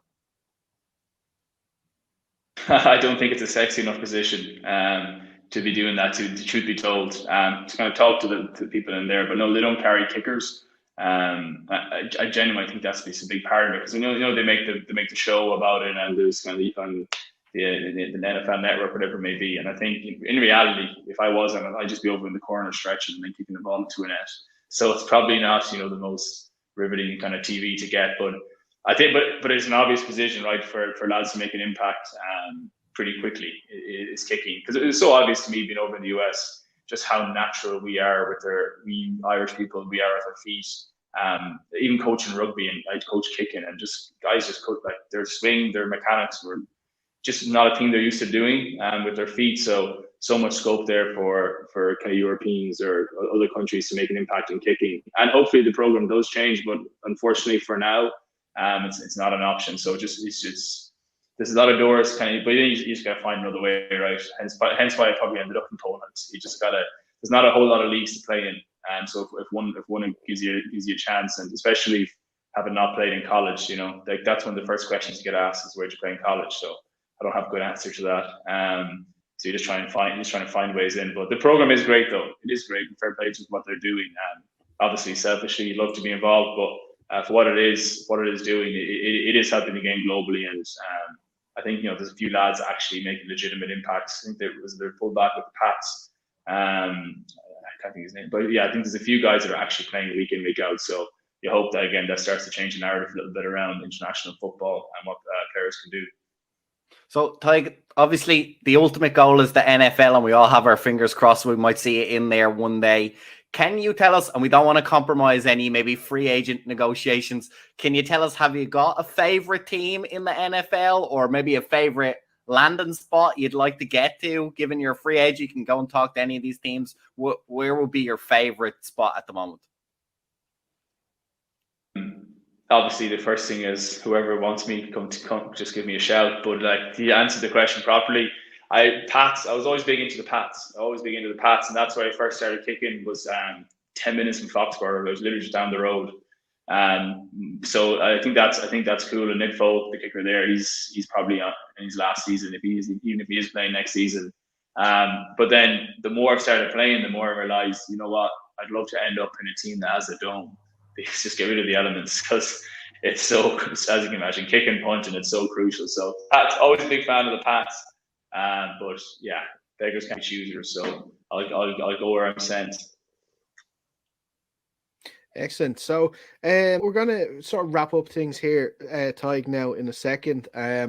You mentioned earlier on that you're hoping for a sort of a Bengals win. I think the Cinderella story, has captured everyone's sort of emotions this year. But look, listen, thanks so much for taking the time to speak to us. We really appreciate it. We hope that we can see you back in one of the leagues that we mentioned soon. If not the USFL, then maybe the European League of Football. Then if not, maybe the Spring League. But listen, best luck with all the training. Hopefully we get to see you on the pitch again really soon. Chatting, and yeah, fair play for what you're doing as well. Keep growing the game around Ireland and the untraditional territories. Hopefully, everyone's kind of trying to bring the game, players, media, etc. The Americans can probably maybe respect what we're doing on this side of the pond, and it would be a great thing. So, cheers for having me, and fair play to you.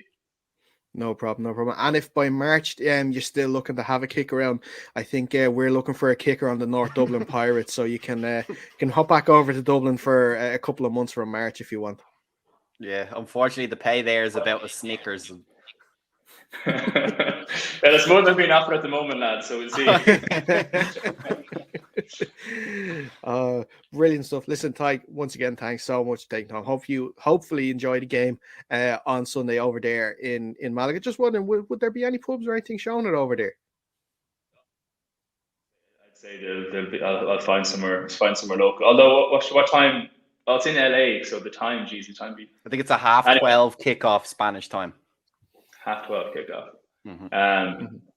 Yeah, I'm sure there'll be a few heads knocking around watching it. Yeah, no, it'll be good. I'm looking forward to it. I haven't since I've come out here. I haven't watched a full game since I've been out in Spain, just because the time difference and just moving around. But now I'm looking forward to kind of watching this, and yeah, it'd be great to see one of the kickers step up and then bang it through. Like, honestly, the kicking community, McPherson, like lads are, everyone's loving them just because kickers usually kind of off to the side, and the fact he was drafted, they're hoping that's kind of will do a lot for kickers, and hopefully one Irish fella somewhere on the line. Fingers crossed, and maybe his name might be Tadhg Leader in the future. We'll see. We'll see. Fingers crossed. Listen, we are going to take a quick break, and when we come back, we're going to be speaking to former Munster and Ireland player Tommy O'Donnell. Next question comes from Dara. Dara, you may ask your question. Cheers, thanks. Hi, Wes. How's it going? Greetings from Dublin in Ireland. I just want to ask, you came on board with the team just after Super Bowl 53, and that's obviously the last Super Bowl appearance for the Rams. Have you heard any sort of talk about that game being used as motivation this week, or has the team just been solely focused on what's to come on Sunday? Great question, and hello to Ireland. That's pretty cool. I have not. That hasn't been something that's been talked about. There are very few players. I think Tyler Higbee being one of them, Whitworth, maybe Havenstein was there. But with the turnover in this league, it really is a new team every year. You've got some of the same pieces, but guys are coming, guys are going. And really, I think if you start talking about what happened 4 years ago, it'd really be lost on a lot of the guys that weren't there that are saying, hey, I got nothing to do with that. And that really is the truth.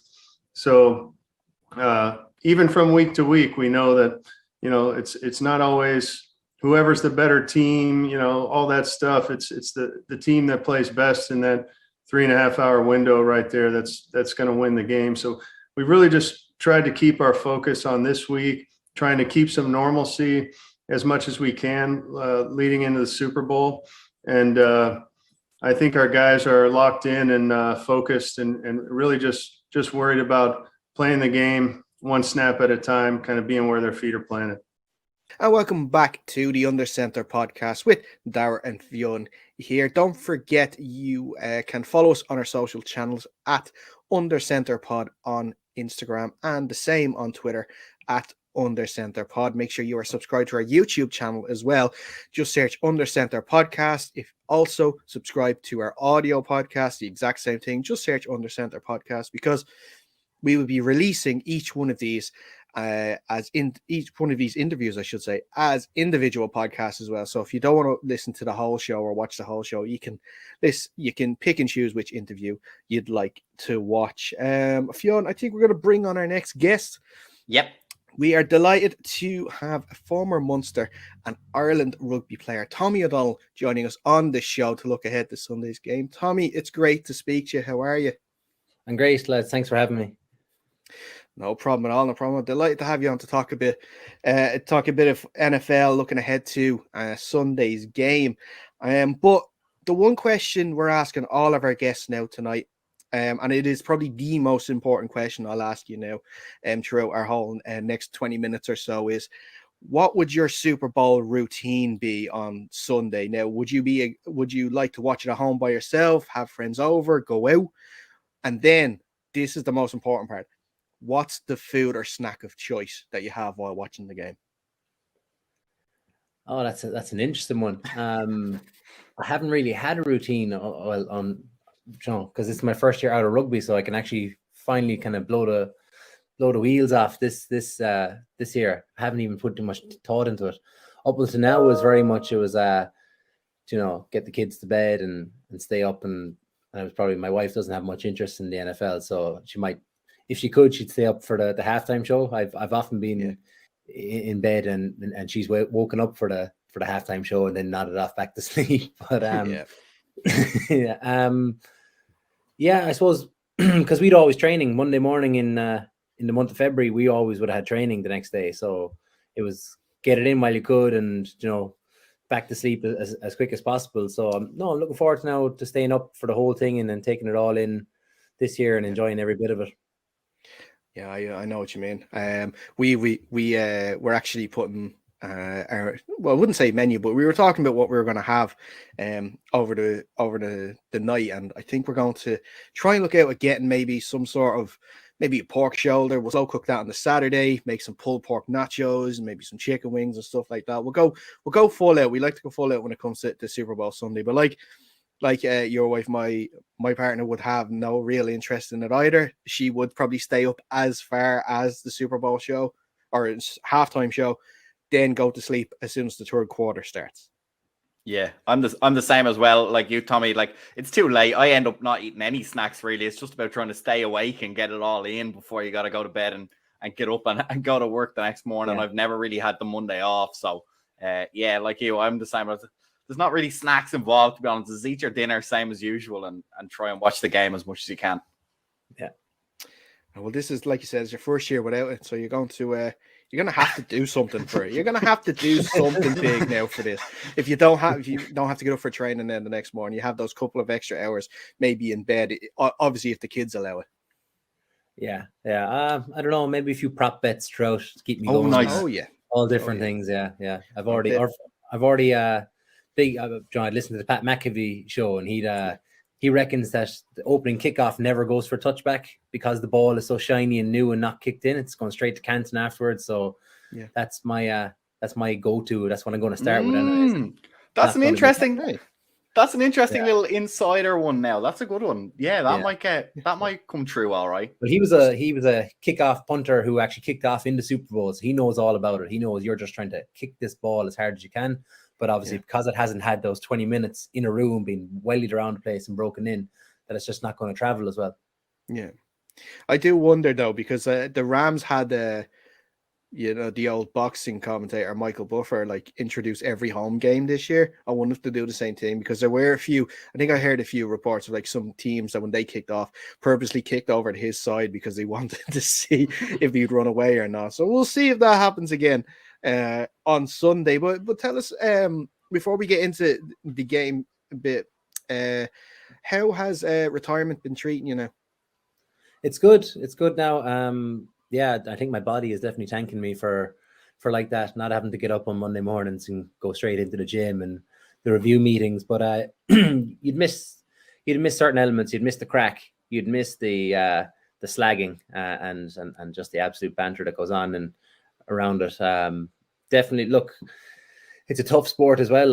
Monday mornings of a loss were tough as well. You really had to own up to yourself. You had to be honest with yourself going in for reviews, even on the days where you won but you maybe didn't play well. You had to be honest to yourself. So there's a little bit less of that now this year. But I'm doing an MBA in UL at the moment, and I've taken on a new job as a business development manager for a water company here that we're going bringing out a new range of water filtration units and dispensers. So that's a new challenge, a new side of business, basically learning everything from the creating the brand, creating the range, all the way to going and selling it now in a couple of weeks' time.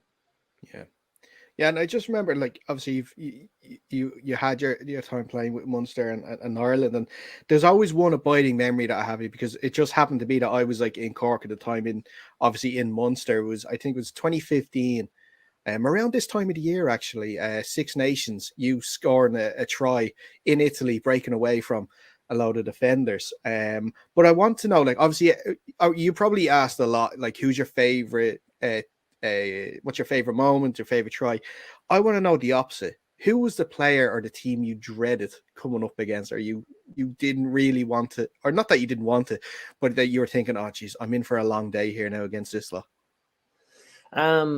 It's different. It's different because I suppose Leinster were tough because we didn't really get the, we couldn't really get the best of them, and it's hard to catch them because they always got up for us. Like you chat to any of the Leinster players, when it came to a week of Munster game, doesn't matter how good they were going in the season, they went up another level, and we were trying to always to chase them as well. So they were tough. Like they were going to be fast and physical games. But then, there's other teams then in the league where, traveling away to Glasgow, it was always a tough one because Scottstown, it's a tough venue, and it's that further bit north, so the weather can be a little bit harsher and tougher. And sometimes when we were playing them, it was without our full host of internationals, so it was a tougher assignment for us. So there was elements of it. There was every team kind of was hard to play and hard to play for different reasons as well. Dragons at sometimes was tough as well because their pitch didn't hold up. Depends if you got them at the start of the season, the grass was nice, it was a good green pitch and you could play a good game of rugby. But if you got them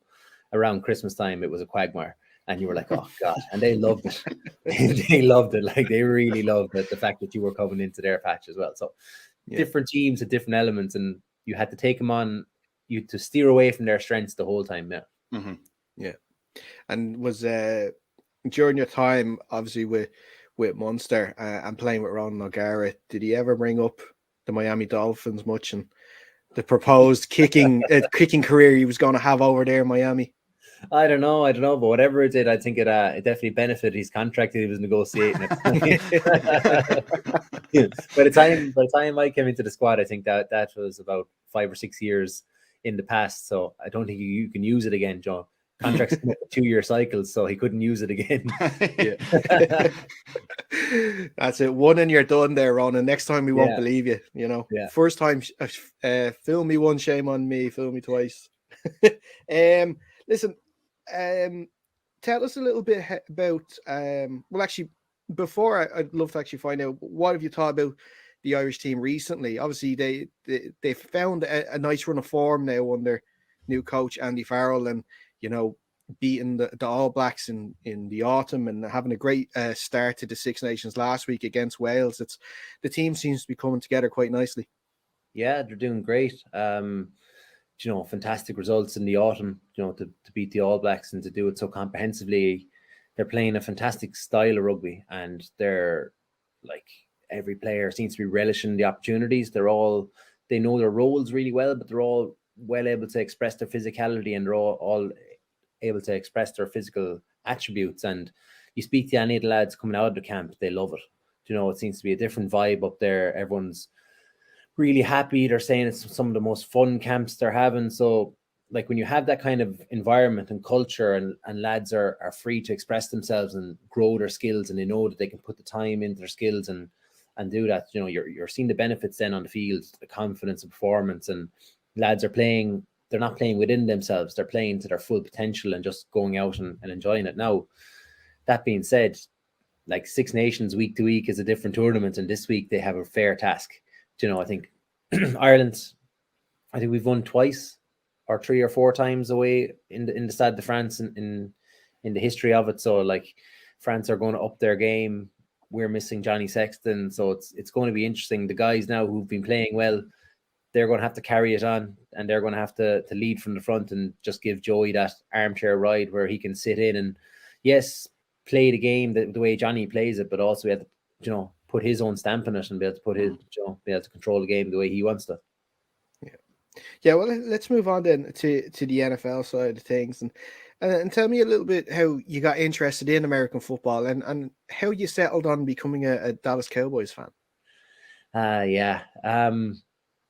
So obviously when you're a college student in about 2007, I was in the Munster Academy, and you can't be going out on the Sunday night and rocking up to the Munster Academy then the next morning, worse for wear, because obviously your career won't progress too much from that. So that left me and the lads I was living at the time sitting in on Sunday nights, and we, what else are we going to do? Asher, we'll watch the NFL. I always had an interest growing up from movies and stuff. I was finally out of the house. I was able to go buy Sky Broadband or not Sky Broadband, Sky Sports in for the €20 a month or what it was at the time. So we chipped in together and we broke down the monthly costs and we said we'll do it. And from there, then Tony Romo and Terrell Owens had a connection at that stage, and I really liked that star uniform. I like that shiny star on the side of the helmet. I thought they were playing really good football. In fairness, they were until they came to playoffs and capitulate year on year on year and year. It still hasn't got any better, Tommy. It still hasn't got any better. I've actually become a reluctant Cowboys fan. I watch like this. I'm like, next time I wake up on the Monday morning, I kind of go, oh, how did they get on? Oh, they won. Okay, don't let your confidence get up. And, you finally sit down and watch the first full game of the season and they lose in the playoffs. So, I knew from the first play, I knew that we're in trouble here. I knew that San Francisco are just going to run it down our throats. I know you talked a little bit there earlier about Pat McAfee. I don't know if you've also seen Stephen A. Smith over there on ESPN. He likes to make a big deal out of trolling the Cowboys and just telling everybody, wait a minute, they'll get in their way eventually. There's no way they can get through a whole season. So as we were talking off air, I'm obviously a Washington now Commanders fan, so there's a little bit of rivalry there. So I have to say, given our own problems, it's kind of nice when your biggest rival also has their own issues to have to deal with, I have to say. Yeah, you wouldn't mind, but it's just the publicity that Jerry Jones brings with it, and this kind of little deal he's got negotiated that the Cowboys always seem to get that primetime slot. Mm-hmm. They're always, and you probably hate it as a Commanders fan that we always get that center stage. And it's always Troy Aikman on the commentary team as well. Yeah, or now you have Romo. That's what just makes it that little bit harder, that okay, just for once in prime time, let's do it. But it was kind of like Green Bay throughout the season this year. There was just little inklings that something was going to go wrong in playoffs. With Green Bay, it was down to their special teams. You knew that the special teams unit this year wasn't good enough. And when the pressure came on, finally, it was special teams that gave up. With the Cowboys this year, it was clock management and situation management. We were just doing one or two things, just not managing our clock, just not managing throwing the ball when you should be running it and just killing the clock. And, finally, it came back to us then with the Dak getting checked by the referee and losing 13 seconds when you can see what the Kansas City Chiefs can do with 13 seconds and what we did with 18 and still couldn't convert. And as a Cowboys fan, we've had this debate quite often because two of the biggest contracts nearly in American football for the quarterback position and the running back position are both held by Dak Prescott and Ezekiel Elliott. Do you think they've performed up to that money in the last couple of seasons, or are you a bit disappointed with the output given the amount of money you've invested in that position? Yeah, so the quarterback is tough because in the NFL, they always kind of say it's always that next man up mentality. So Jared Goff got paid, who wasn't a top quality quarterback, but he was he's not the top tier. He's not the top 5 quarterbacks in the league, but he got paid like a top 5 quarterback. And sorry, I just need to plug in power here. No problem. All right. So he got paid like a top 5 quarterback. And look, Dak, in fairness, I was a little bit reluctant, and he got paid fair enough, but he actually came back from his injury and he was playing fairly well. I think Zeke is the one that I have trouble with getting paid that much, especially for Addy's position for what he's done. I don't think he doesn't break a game open. If he does break a tackle, he's not going to take it to the house, and he's yet to really be that grinder. I know he says feed me, but is yet to really grind a game out. He's not a Derrick Henry. He's not given 20, 30 touches and he's going to absolutely just wear the defense down kind of back. So yeah, so I'm a reluctant Cowboys fan. I'm very, very critical. I look at other teams and I'm like, oh God, if only we Joe Burrow, and if only we, so yeah. But like you were talking about, like the show that is Jerry Jones, being the owner, GM, the everything of the Cowboys, but like the one positive thing is, like, when you look at Hard Knocks at the start of the season and Jerry World that he built, basically the little community that he built, that like when they had the drone flying through everything, you just look at it and just like that's a team facility. That's an NFL team facility. And you're just like, what the hell is going on? Like myself and Fionn play American football over here in Dublin, and we're thinking, jeez, we're lucky to get onto a pitch on a Sunday, to train, and they have like a whole like shopping complex and everything. Yeah, and if you injure your ankle, you basically walk into the equivalent of the Santry Sports Surgery Clinic. Like, they have some of the best surgeons in America just waiting there, and obviously they're running their private practice and they've got state-of-the-art facilities, but it's an amazing complex for what he's done. Even if you're a high school quarterback in Dallas, you want to play in his mini dome, which can house 20,000 people. It's incredible. Tommy, obviously the rugby season tends to run alongside the American football season. I don't know, have you had a chance to make it over and see a game live? Or obviously you've told us earlier you're really diving into life after retirement, so you're still a busy man. But is there any maybe travels on the cards to go over and see a game? Yeah, definitely. It's always something I want to do. So definitely have to hit up London. I've yet to do it because it just never, with match schedules and stuff, it never fell. And so that's definitely something that's on the cards for this year. We were planning pre-COVID, to get over to the likes of Carolina or one of the warmer, Tampa, one of the warmer climates. But then obviously COVID came along and those plans have never been spoken about since. So I must reignite that WhatsApp group and see what we can get going and see, for October 2022, what can we hit up. And is there much of an NFL following in the rugby community at the level you were playing at, in the Munster ranks and in the Irish ranks? Yeah, there would be. You'd be surprised. There's always different pockets. Fantasy rugby is obviously becoming bigger.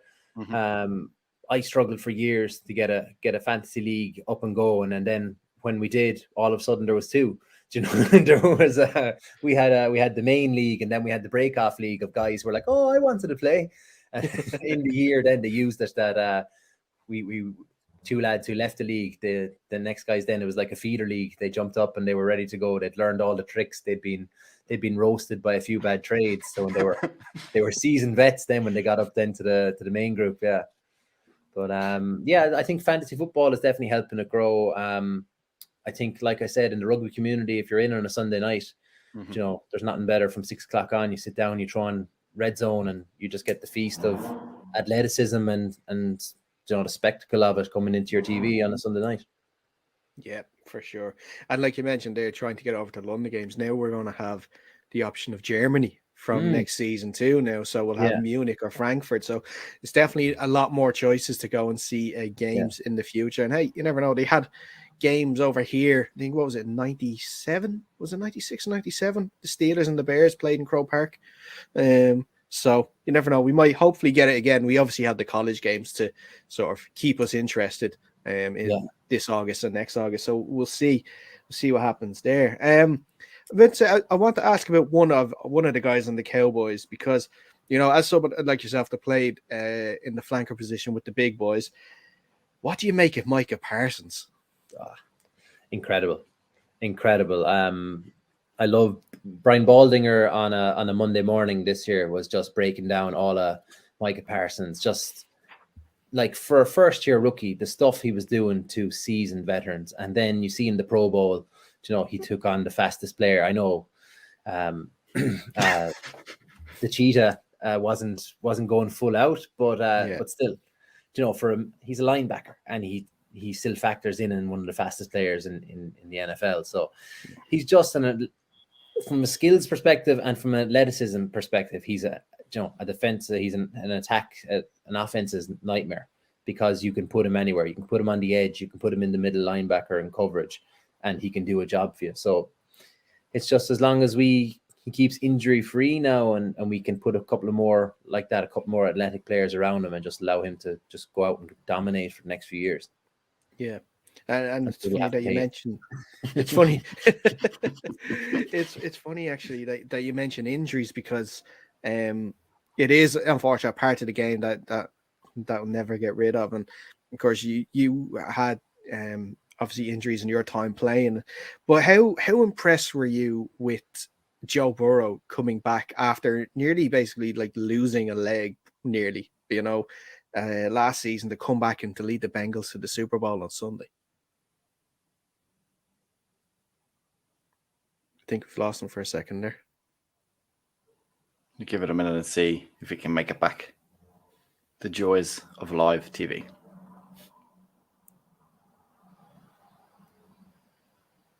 Are we back? Oh, we're back. We We got you again, Tommy. Yeah, Okay, lost you have you there. there. Sorry, did you hear the question there? I don't know if you got You it were there. just starting to talk about Joe Burrow. Yes, I just wanted. What did you think of Joe Burrow and the fact that he's come back from such a serious injury last year to now lead the Bengals to the Super Bowl this Sunday? I think it just speaks to his character and his personality that he's just unrattleable.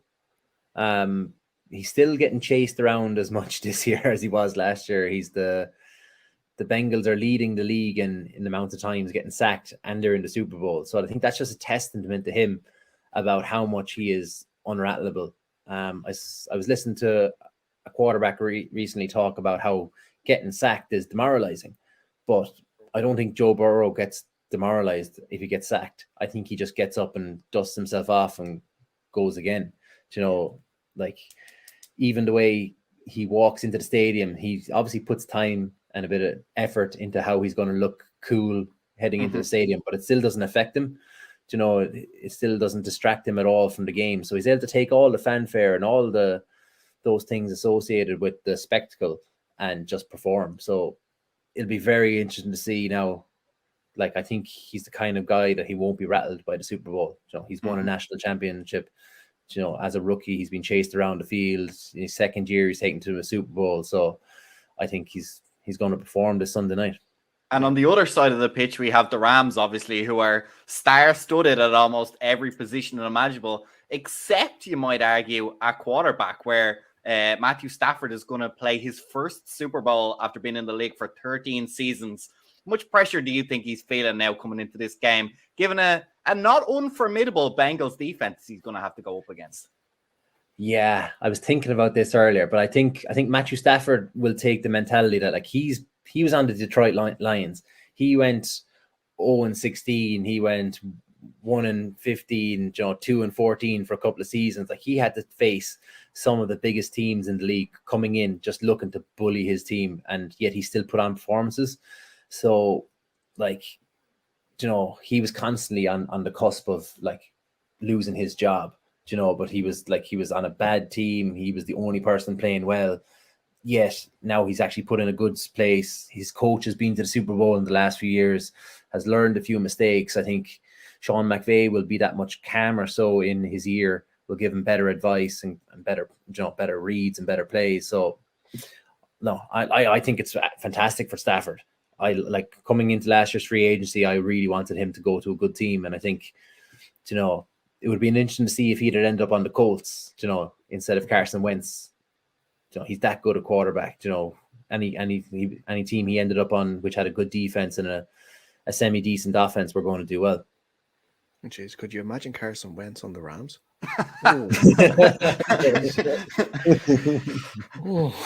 Yeah, I think this would be a very different Super Bowl if that was the case. No disrespect to Carson, he is a decent quarterback, but he's not leading that Rams team to the Super Bowl. But Tommy, we've been asking all of our guests as well what matchups they're looking forward to in this, and I must say the majority is looking at that Rams defensive line versus that Bengals O-line. Like you mentioned, they've allowed a lot of sacks this year, 9 against the Titans alone in one game, and with the likes of Aaron Donald, Von Miller, Leonard Floyd, Joe Burrow could be in for a tough night if that O-line can't step up. Yeah, because Donald is unblockable when he's triple teamed. So, and then you have like Von Miller, who's already been an MVP in a Super Bowls. But like, I think that Bengals team are going to take on the Joe Burrow mentality. They're going to bend, but they're not going to break. If they get sacked 9 times again, I think they'll still keep fighting. If they're 20 points down in the first half, they'll come out and they'll keep fighting. So that won't be over until I think the final, until the ball is knelt down or the final score happens. So that battle is going to keep going throughout the game. Then you're talking number one on number one. You're talking Jalen Ramsey versus Jamar Chase. That's going to be huge. Are they going to leave him one-on-one? or are they going to try double him and then, will they double Jamar and then put like Jalen on the next best receiver? So there's a whole different matchup of how they're going to roll coverages and how they're actually just going to try to take away the weapons. But it's the Bengals number 2 receiver stepped up in the last game, and I think we'll see that again. And Joe Burrow has that mentality that yes, he might be covered, but if he gets a sniff of a one-on-one, he's going to throw it, or if he gets a sniff of a window, he's going to throw it, because he has that much of a connection and has that much of a telepathic connection. So it'll be very interesting to see then who comes out on top on that, because you could lock a guy down for 30 plays. He only needs one then to bust it wide open. No, you're definitely right. And like you were mentioning, the secondary receivers that the Bengals have are no slouches as well, in Higgins and Boyd. So if they do sort of, double team or give all their attention on Chase, I don't think Burrow will have any problems thrown to secondary receivers, and they can rack up the yards and get the scores for them, no problem. But listen, Tommy, we're going to wrap it up here in a second, but obviously we're going to have to ask you, who do you think is going to win this Sunday?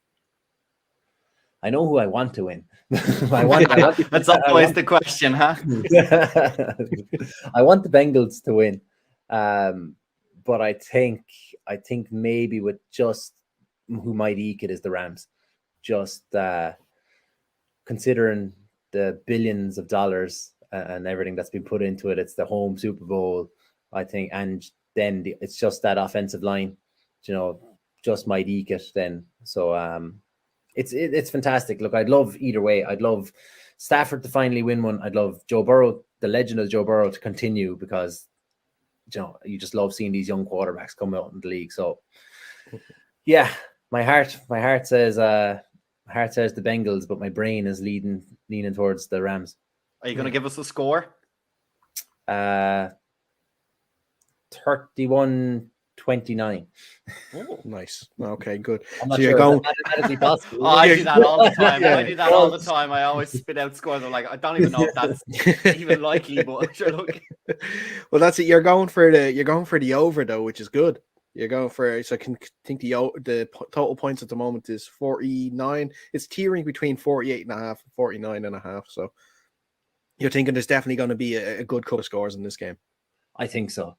I think they're just two run and gun, kind of quarterbacks. I think that I think the over will be. It'll definitely be more looser than two defensive units going at each other.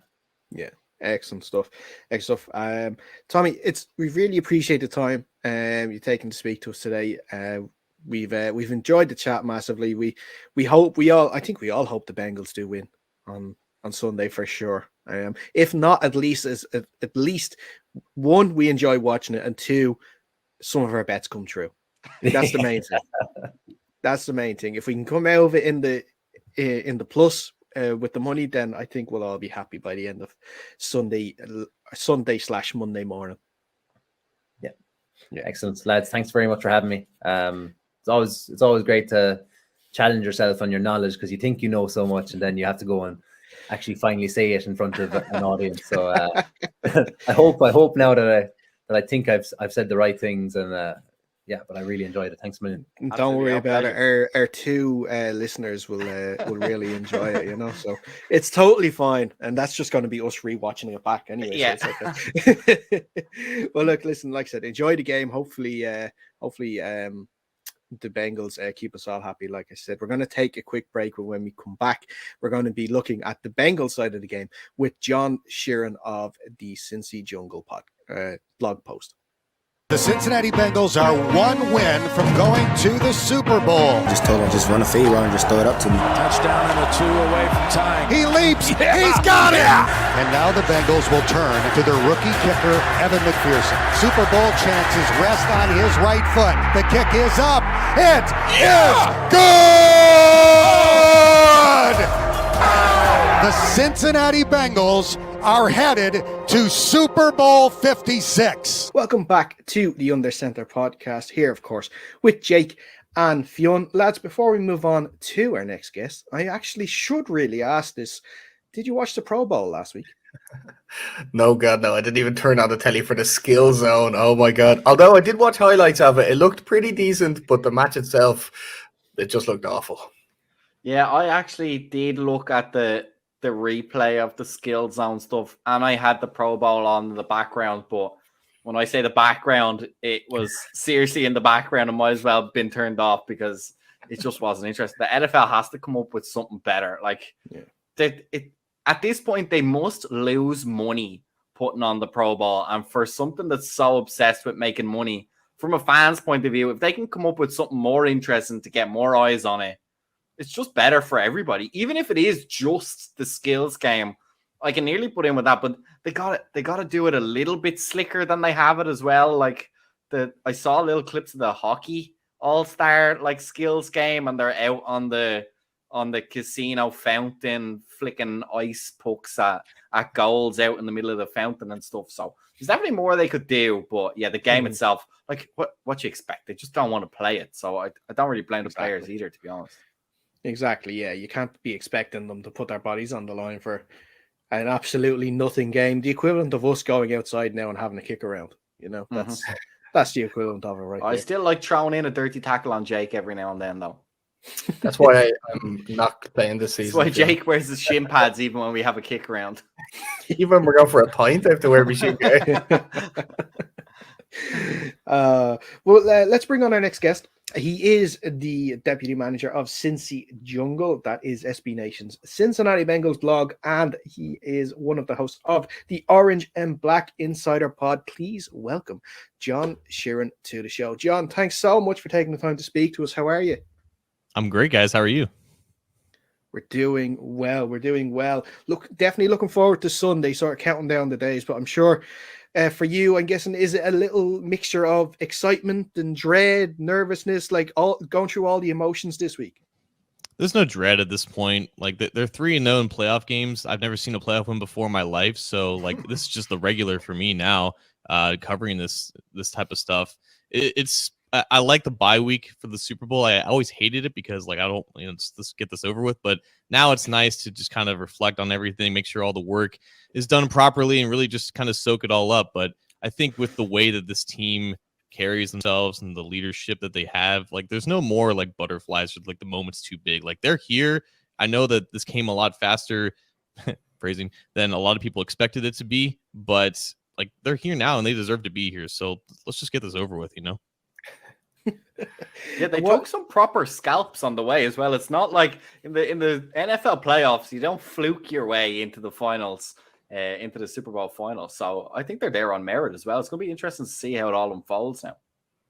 Yeah, for sure. Like there have been things that happened in the postseason that hasn't been the norm for them. Like they've forced a lot of turnovers. The offense hasn't exactly been explosive like it has been. But the weird thing about the Bengals, and I think what a lot of people are finding out now that they're doing deep dives into the team, is that they don't really have this concrete identity. They find ways to win on a weekly basis. They've won, quote unquote, ugly against like the Raiders and the Broncos earlier in the season, and they won flashy against the Ravens and the Chiefs. And then in the playoffs, and everyone is just game planning like really hard against these teams because it is the playoffs. Like the opposing defenses have found ways to limit their offenses and whatnot, and they've still found ways to overcome it. So now they're facing obviously the most talented team that is probably the entire NFL, a team that's put all their chips in the middle of the table to get to this moment. And it's going to be tough and it's going to be challenging, but the Rams specifically don't present any obstacles that the Bengals haven't been able to overcome before. And it's just about doing it one more time. Yeah. And sort of, if you can you explain to us how we did get to this point with the Bengals? Because from being 4-11-1 last year to also coming into this year, possibly having Zach Taylor on the hot seat a bit, to now playing in the biggest game of the year on Sunday against the Rams. Like what has happened with this? You've mentioned earlier there about leadership and obviously Joe Burrow and his comeback from injury has obviously been a vital point too. But what else do you think has contributed to the Bengals improving so much on this year? So like the last 2 years, they won 6 games, 6-25-1, and that's the lowest win total for like a 2-year span to then go to the Super Bowl in the following year. It's never been done before in the history of professional football in America. And a lot of that is attributed to, honestly, health. Like, this team has been ravaged by injuries for as long as I can remember. And the biggest injuries this year, Larry Ogunjobi is out for the playoffs. He got hurt in the wildcard round. They don't have the right tackle, Riley Reef, who they signed in the offseason. Everyone else is basically out there from the starting lineup that they were in week 1. A lot of their role players are still healthy. Like they have the bodies. They had the bodies in the beginning of the season to be a competitive team.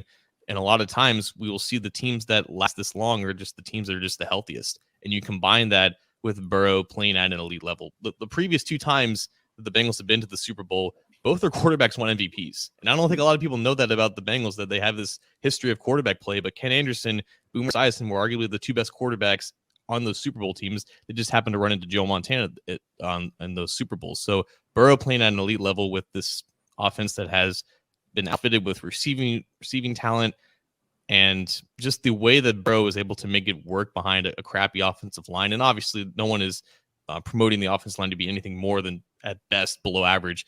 But a lot of people have pointed to the fact that he takes 51 sacks and he's not a good pocket passer.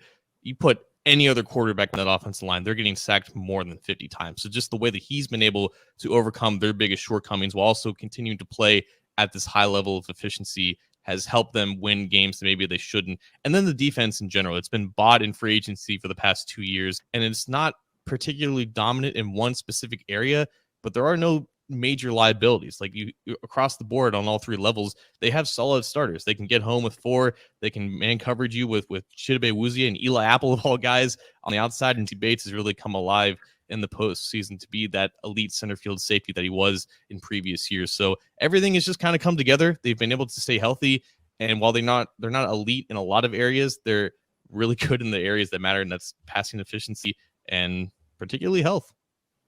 John, do you think one thing that could help with this, and given the run that they've gone on this year, do you think this Bengals team finally deserves an indoor practice facility to kind of keep that health going and keep those legs warm on those cold, Cincy winter days when they're out there training?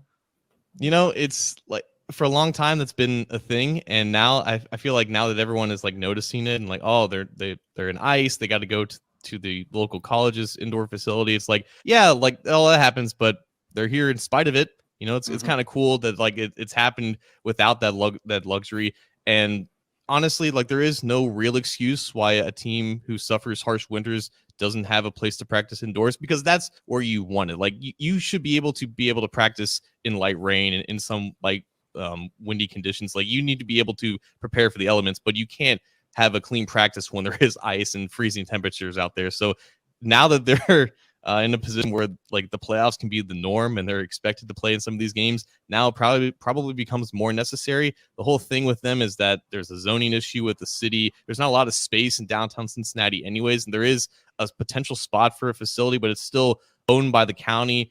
And going back 30 years ago when they built the stadium that they play in, the owner, Mike Brown, kind of screwed taxpayers into paying for the stadium and threatening to move and all that stuff. So I don't know if the county and the taxpayers would want to pay for a practice facility, but that's probably what would have to happen. So there is no real excuse why an NFL team in their situation doesn't have one.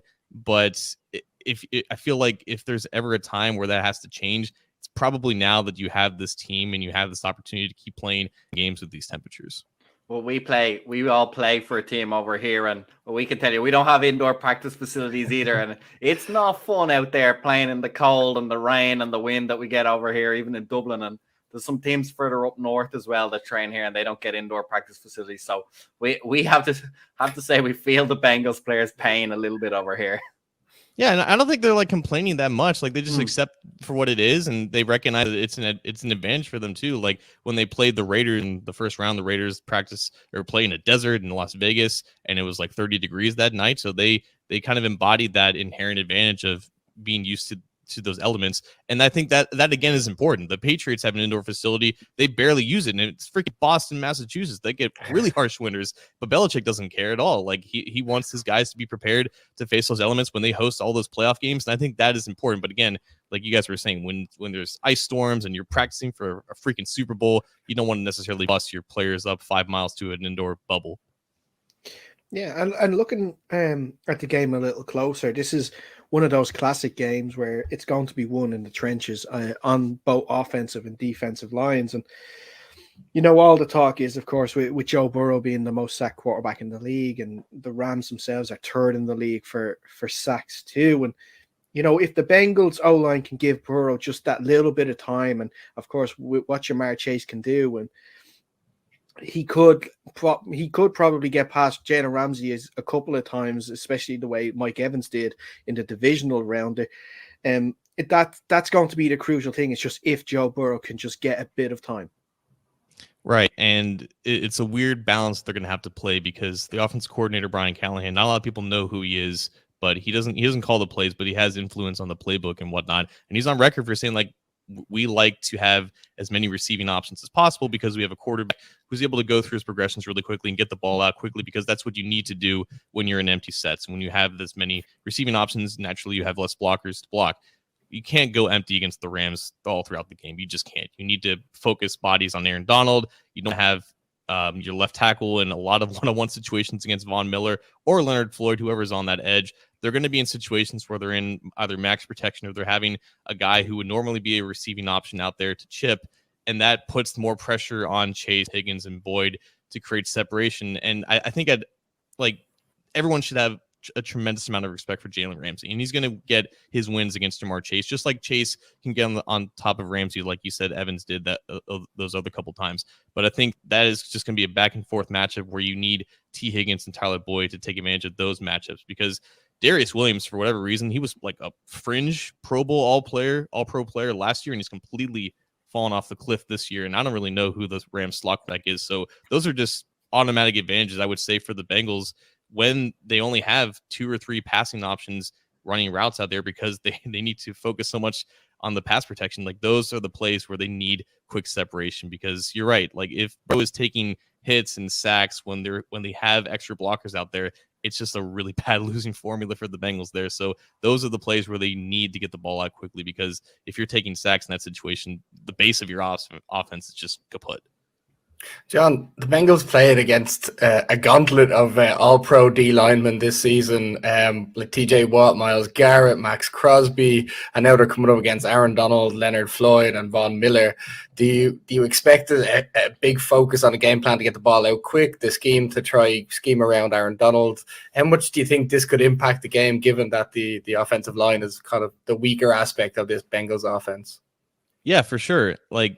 And that's been the storyline. Like, the Rams defensive line is loaded. It's by far their biggest strength on defense, and the Bengals offense line is not good. It's got 2 backups, to put it nicely, on the right side there, and that's where Aaron Donald typically lines up. So there's just not a situation where you can't, where they won't have extra tension on Donald. They're going to slide the center over to that gap to try to take him out there. And I think you brought up a good point. The fact that they've played TJ Watt, Myles Garrett twice, Max Crosby twice, who I think led the league in pressures, giving up 9 sacks to the Titans and still overcoming that. It sucks that they have this defensive line to face, but it's nothing that they haven't overcome before. And I say that knowing that Aaron Donald is by far the best defensive player in the NFL and maybe the greatest defensive tackle of all time. He's in a tier of his own, 100%. And he can finish some of those pressures that Burrow has been able to evade and avoid. And that's just, it comes down to, like, it either is or it isn't. Either they continue to overcome this, that they've been able to do so for the entire year, or this is the one team and really the one guy that can basically put all that to bed. And if it happens, it happens. Like, it's Aaron Donald. There's no shame in letting him take over the game, but you don't want, obviously, to exit that game with a loss thinking that you could have done more to prevent it. Yeah. And on the other side of the ball, though, obviously you're well aware that the Bengals have their own strengths on the defensive line to go up against the Rams O-line, and especially on the right tackle situation with Rob Havenstein, who's allowed 7 sacks this year. So we could see maybe Trey Hendrickson maybe line up more on the left. I know he prefers to go onto the right side of the line. Maybe you might see, or perhaps maybe you might see a lot more of Sam Hubbard. And so that would be interesting to watch as well. Another side of it is that the Bengals traditionally this year have not been great against the run, and with Cam Akers and Sony Michel there too, that'd be a couple of things to watch out for, that they don't go too over the top to try and rush Stafford. Right. And because the Rams offense is so built around play action and they have great play action designs because it's McVay and like he knows what he's doing with that stuff. So they design a lot of those runs really well and it's hard to differentiate what's a run, what's a pass in the pre-snap phase, and then that play action really hides it well. So I'm surprised they haven't been able to run the Rams. I'm surprised they haven't been able to run as well, even with Cam Akers back. And the fact that Cam Akers is back at all so quickly after the Achilles is mind-boggling. But you would think they would be a better running team, and they're just not. So I don't know if the fact that the Bengals rush defense, like you're right, it's not very good. It hasn't been very good in recent weeks. I don't know if that's a matchup where they just finally decide to be effective and perform a little bit better in that regard. But against Havenstein, I don't think you'll see Trey Hendrickson line up on that side. Like if there's one time to take advantage, it's the Super Bowl where you have a week to prepare and like it's just all or nothing. But he has primarily been up against the left tackle, and I think they would want their best pass rusher to go up against the Rams' best pass blocker in Whitworth, and that's going to be a fun matchup to watch. Obviously, Whitworth being a former Bengal himself, now 40 years old, still starting in the Super Bowl. It's freaking wild to even contemplate, but he's not the same Whitworth that a lot of Bengals fans remember. He's still really good, obviously, but Trey Hendrickson has been consistent all year long. He's had wins against a lot of quality left tackles, and I think there will be situations where in true pass situations where they're not going play action and Stafford's dropping back, he's not the greatest quarterback against pressure. There could be situations where Hendrickson gets under him. So I'm going to assume that they keep Hendrickson on that side because I don't think they're going to trust Sam Hubbard or any of their other defensive ends to go up against Whitworth. Yeah, and we saw in the AFC Championship game the sort of adjustments that were made on defense there towards the end of the first half and for the whole second half, where instead of rushing forward, they only rushed 3 and had primarily Sam Hubbard just basically spying Patrick Mahomes. Now, I know obviously Stafford is nowhere near as mobile as Mahomes is, but do you think that the Bengals have sort of maybe a few tricks up their sleeve there that they can sort of maybe catch out? My guess was probably to try and nullify the likes of Cooper Kupp. Right. Like how they manage Cooper Kupp is going to be interesting. I don't know if they're just going to have extra safety help at the top because you wouldn't think that Cooper Kupp would be this great deep receiver, but that's exactly what he is. He's just great at all these areas, and somehow he manages to get past some of these cornerbacks and safeties. So I think the way that they handled the Chiefs was that they knew that they liked those in-breaking routes, those crossing routes to the receivers and Kelsey. So they had these looks in the snap phase where they show 2 safeties, split field safeties, and then basically move one down into a way where they can take away the middle of the field. And I don't know if that exact plan would work specifically against the Rams because it's just a different offense. But I think in regards to that and just keeping maybe like 3 rushers there, I think they're going to send 4 or maybe more. Maybe they'll try to blitz Stafford more because he's not as good as handling the rush. And I think with Mahomes, it was the situation of making him hold on to the ball, making sure that he's contained in the pocket. And that obviously worked in the second half. He ended up picking sacks that he wouldn't. So, like, I think preparing for the Rams offense is a little bit different than preparing for the Chiefs because you have now not only Cooper Kupp, but OBJ, who has quietly burned the Bengals when he was with the Browns. Like against the Bengals were the only time that Odell Beckham Jr. looked like he belonged on the Browns roster. So that's a quiet storyline that I don't think a lot of people are saying. The fact that they're going to have so much attention on Cooper Kupp, they have a great slot cornerback in Hilton, who I think did really well against Kupp the last time that those two faced off in 2019. I think they're going to trust him in a lot of situations, but recognize that, hey, like, make sure to stay on top of this dude and maybe have Jesse Bates kind of have some cloud coverage over there. I think, John, what plays into it the most is what you mentioned earlier on, in that the Bengals just find a way to win these games. And they don't necessarily, like you mentioned, it's not such a concrete identity where a team like the Rams knows what's going to come at them. And we saw them against the Chiefs. They almost went counterintuitive to what everyone else believes you have to do to stop the Chiefs, but they made it work. So what do you think? I think the Rams are going to have a tough day. If anyone can do it, Sean McVay, obviously, as you mentioned, is a top offensive mind, but he's going to have his work cut out to handle this Bengals defense. Not necessarily, as you mentioned, the most star-studded defense in the league, but certainly capable of getting the job done and doing it in ways that maybe you're not expecting. Right. And Lou Anarumo deserves a lot of credit just as his growth as a defensive coordinator.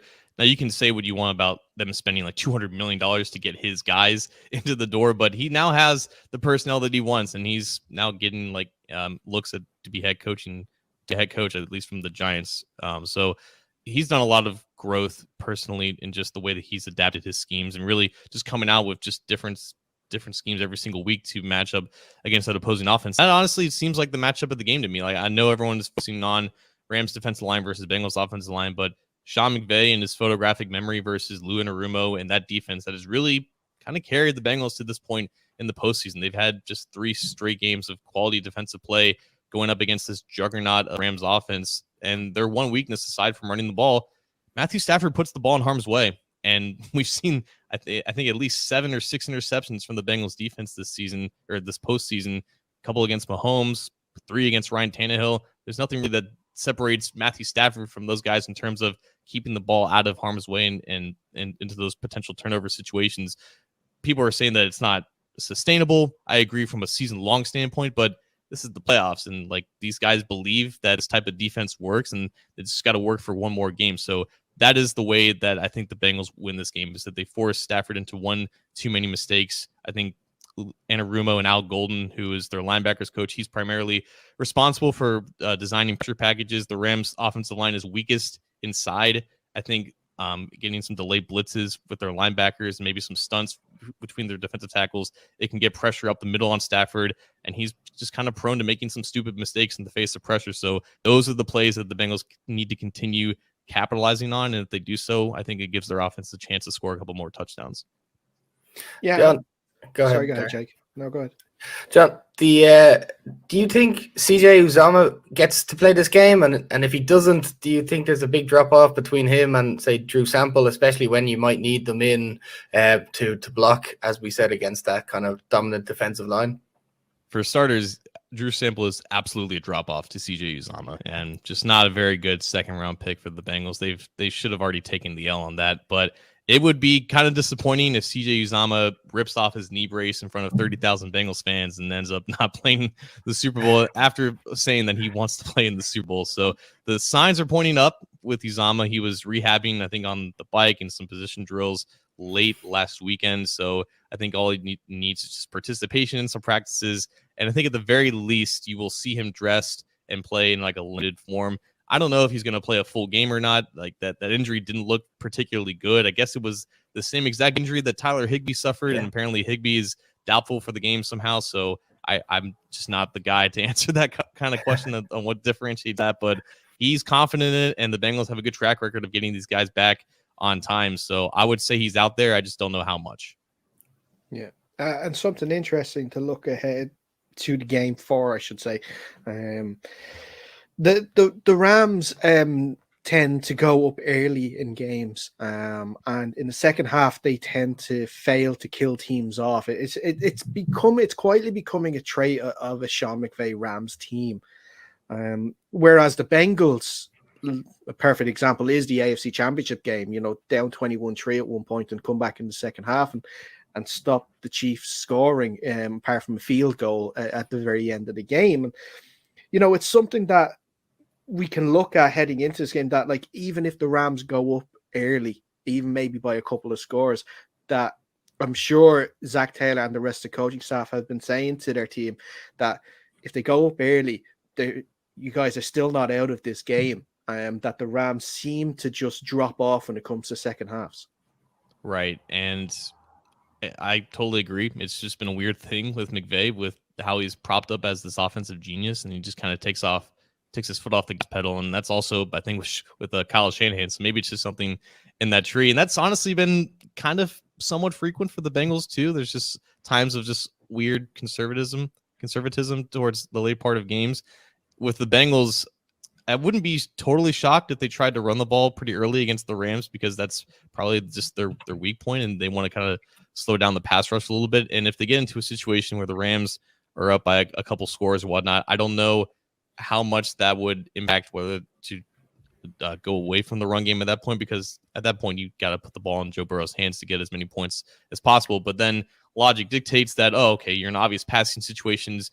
It's Aaron Donald, foaming at the mouth. Not a very good sign there. So how they kind of amend their plans if they get into that situation will be very interesting, because I do think they're going to try to get Joe Mixon more involved in this game than he was against the Chiefs and maybe the Raiders as well, when they were more confident in their offensive and pass blocking in those games compared to the Titans when they weren't really confident at all. So that's going to be interesting to watch, because I think they can come back against the Rams. And I don't think there's really anyone left in Cincinnati who believes that if they go down a couple scores, they're out. That was a thing with Andy Dalton, but I don't think it's a thing with Joe Burrow.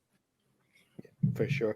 And we're gonna wrap it up here soon, because I know we probably had you on way too long. But explain or try and convince us there now how the Bengals are going to win there on Sunday, despite everything that we've just talked about for the last 25 minutes. If you are indeed, who do you think is winning Sunday? I think the Bengals can win, like I said, by forcing one too many mistakes from Stafford. I think just giving an extra possession to the offense, because let's make no mistake about it, Donald's getting at least a sack or two. Von Miller, I think, will probably have a good day against either tackle that he goes up against. I'm not sure off the top of my head if he goes up more against the left tackle or right tackle now these with Los Angeles, but regardless, I think he's got a good matchup against both of them. It's going to be a good day for the Rams defensive line. The Bengals are unfortunately going to punt maybe a couple more times than they should. It's just about the Bengals defense giving them extra opportunities. I don't think there is necessarily a deficit that's too big for they can't come back. As maybe 30 would probably be too big against the Rams, but I think that is how they win.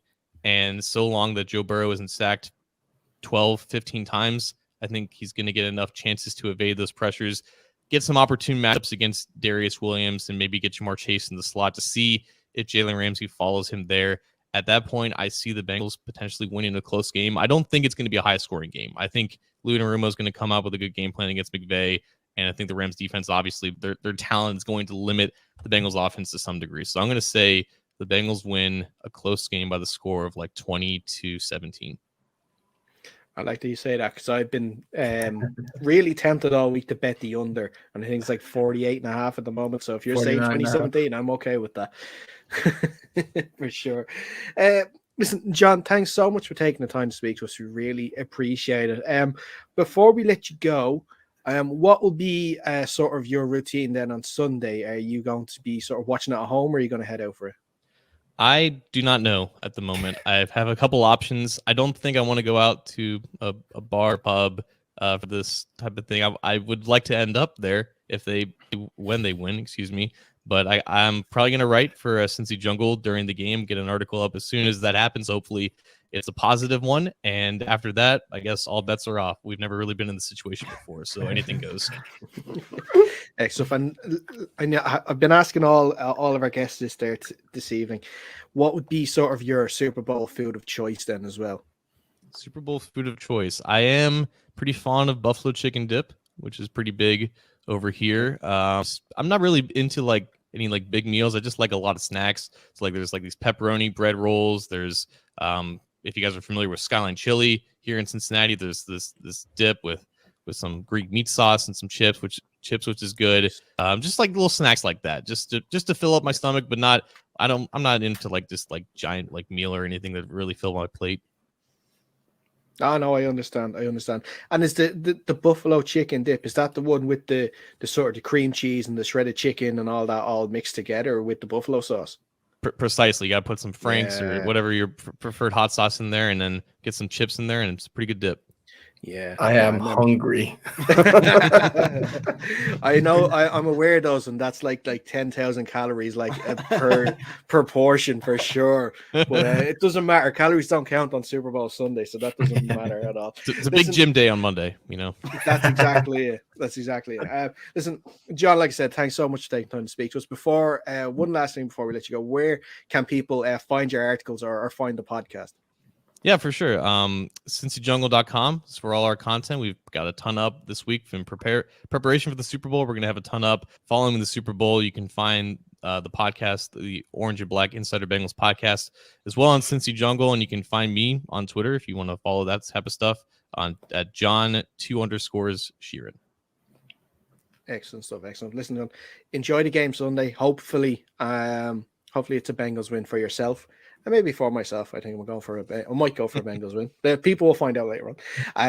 But like I said, enjoy the game, and hopefully we get to speak to you again in the off season. Absolutely, guys. Appreciate it. Cheers, John. Thanks. We're going to take one more break. When we come back in the final part of the show, we are going to be looking at the Rams side of the game.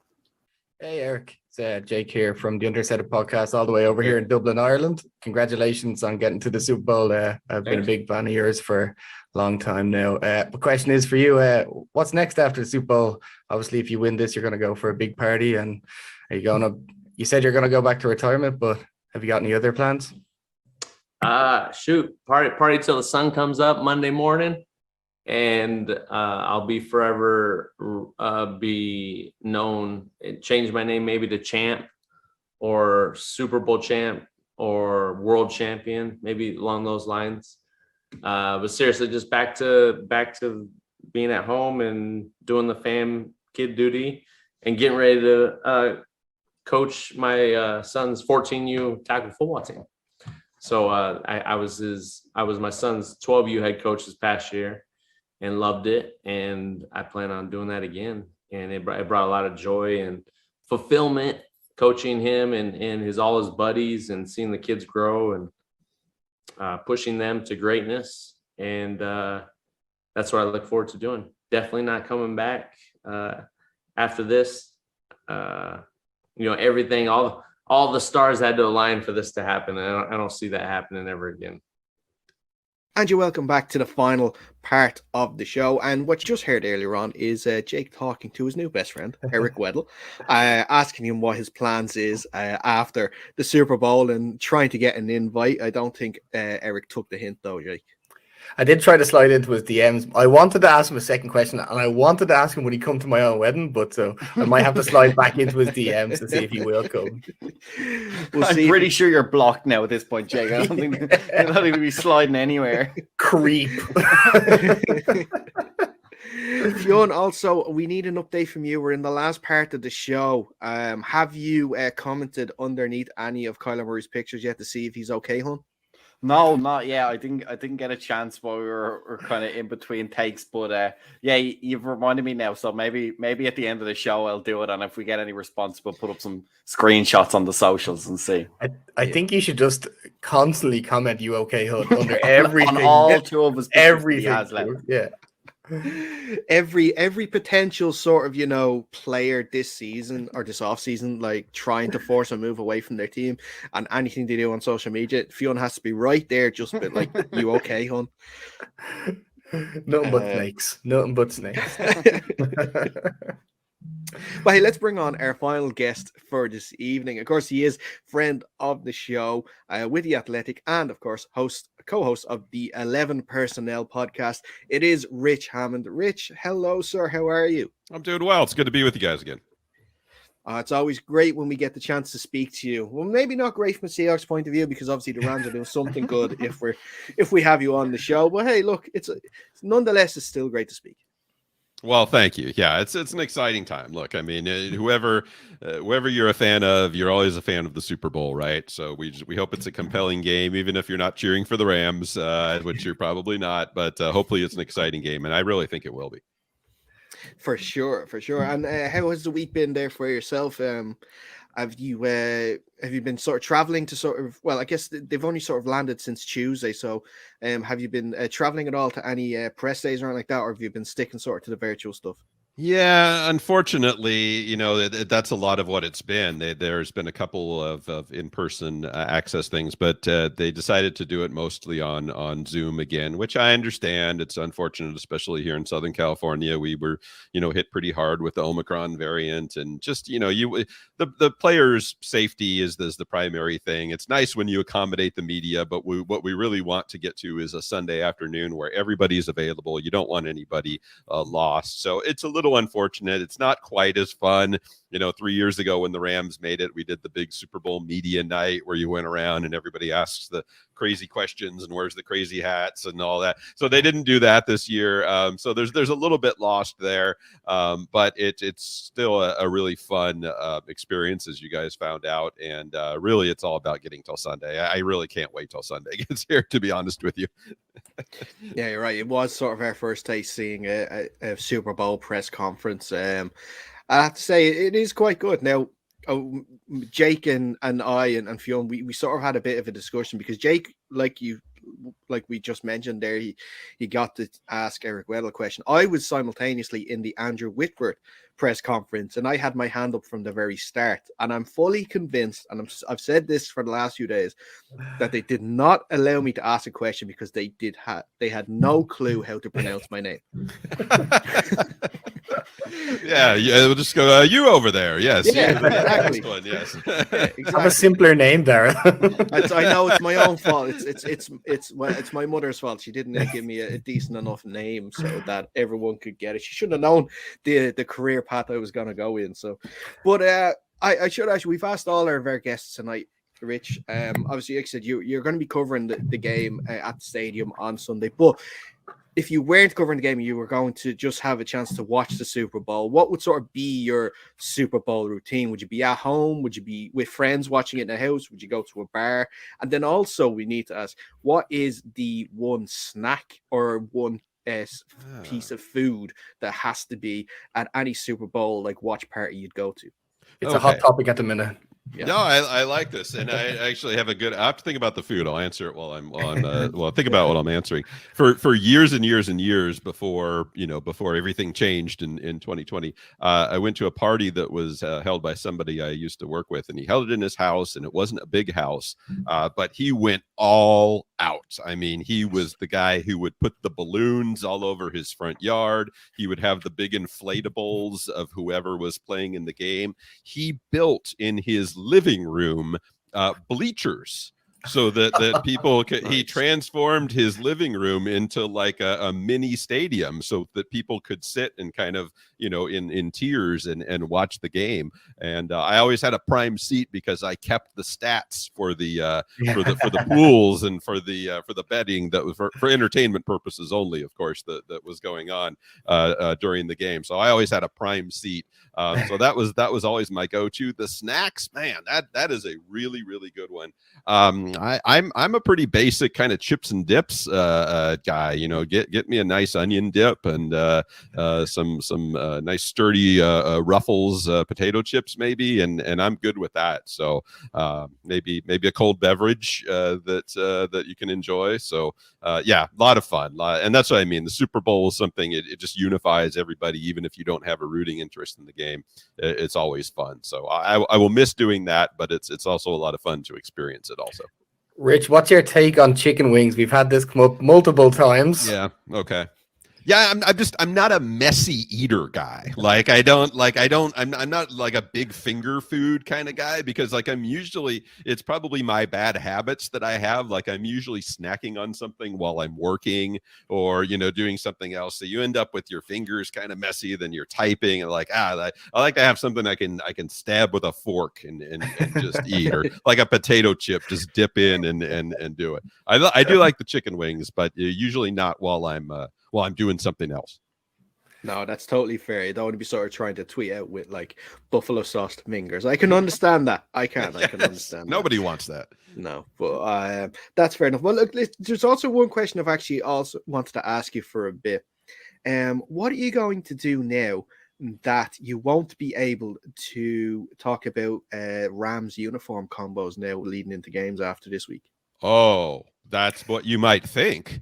But they are actually introducing another set during the offseason. As they rolled these out, they did one for 2021, obviously, which is the one that they're going to be wearing on Sunday, the white.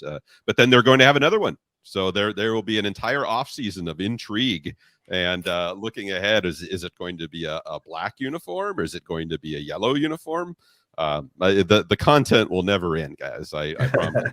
I've seen some mock-ups of those black uniforms. They don't look too bad, I have to say. They're pretty sharp. The blue and the yellow look pretty good. Yeah, and the other thing is every team now, you guys probably know that every team is going to be able to add a secondary helmet now. So for instance, Seattle will be able to do. I don't know whether they'll do a green. I don't know exactly what they'll do, but everybody's going to be able to have a secondary helmet now. So that opens the options for a lot of teams too. Well, we've seen the Commanders get absolutely panned for their black, black helmet, the W right in the middle. Yeah, that looks like something I would do. Well, hey, look, as you know, that can always be tweaked. That's never really the final version until you see it on the pitch. So maybe they'll listen to the fans a little bit and and tweak that up. But yeah, I'm not. Hey, look, an ugly jersey is the least of our problems. If we can get a winning football team, I'd be more interested in that. Yeah, I exactly. wouldn't hold your breath. Although I must say I'm quite partial to how teams do throwback jerseys. I wouldn't mind a Seattle sort of throwback. You know, like one of the more brighter blue jerseys during the Largent days. I think they would actually be quite nice now. To see maybe a new quarterback under center wearing it next season if it's not Russell Wilson, which Fionn is excited by because he's the favorite to join the Commanders now. Yeah, there you go. Yeah, I think it'll be an interesting offseason for that stuff. The Rams look like they're set. They won't be making any waves again this offseason, but yeah, there's a lot going on. But sure, yeah, let's look ahead to the game. And I wanted to ask, is this a game that the Rams have been preparing for sort of the last 3 years since their last Super Bowl appearance? That, you know, that loss at Super Bowl 53 against the Pats, where, you know, they underperformed with all expectations. It was clear to see, but, you know, I'm guessing that would have left a sour taste in their mouths for these last few years.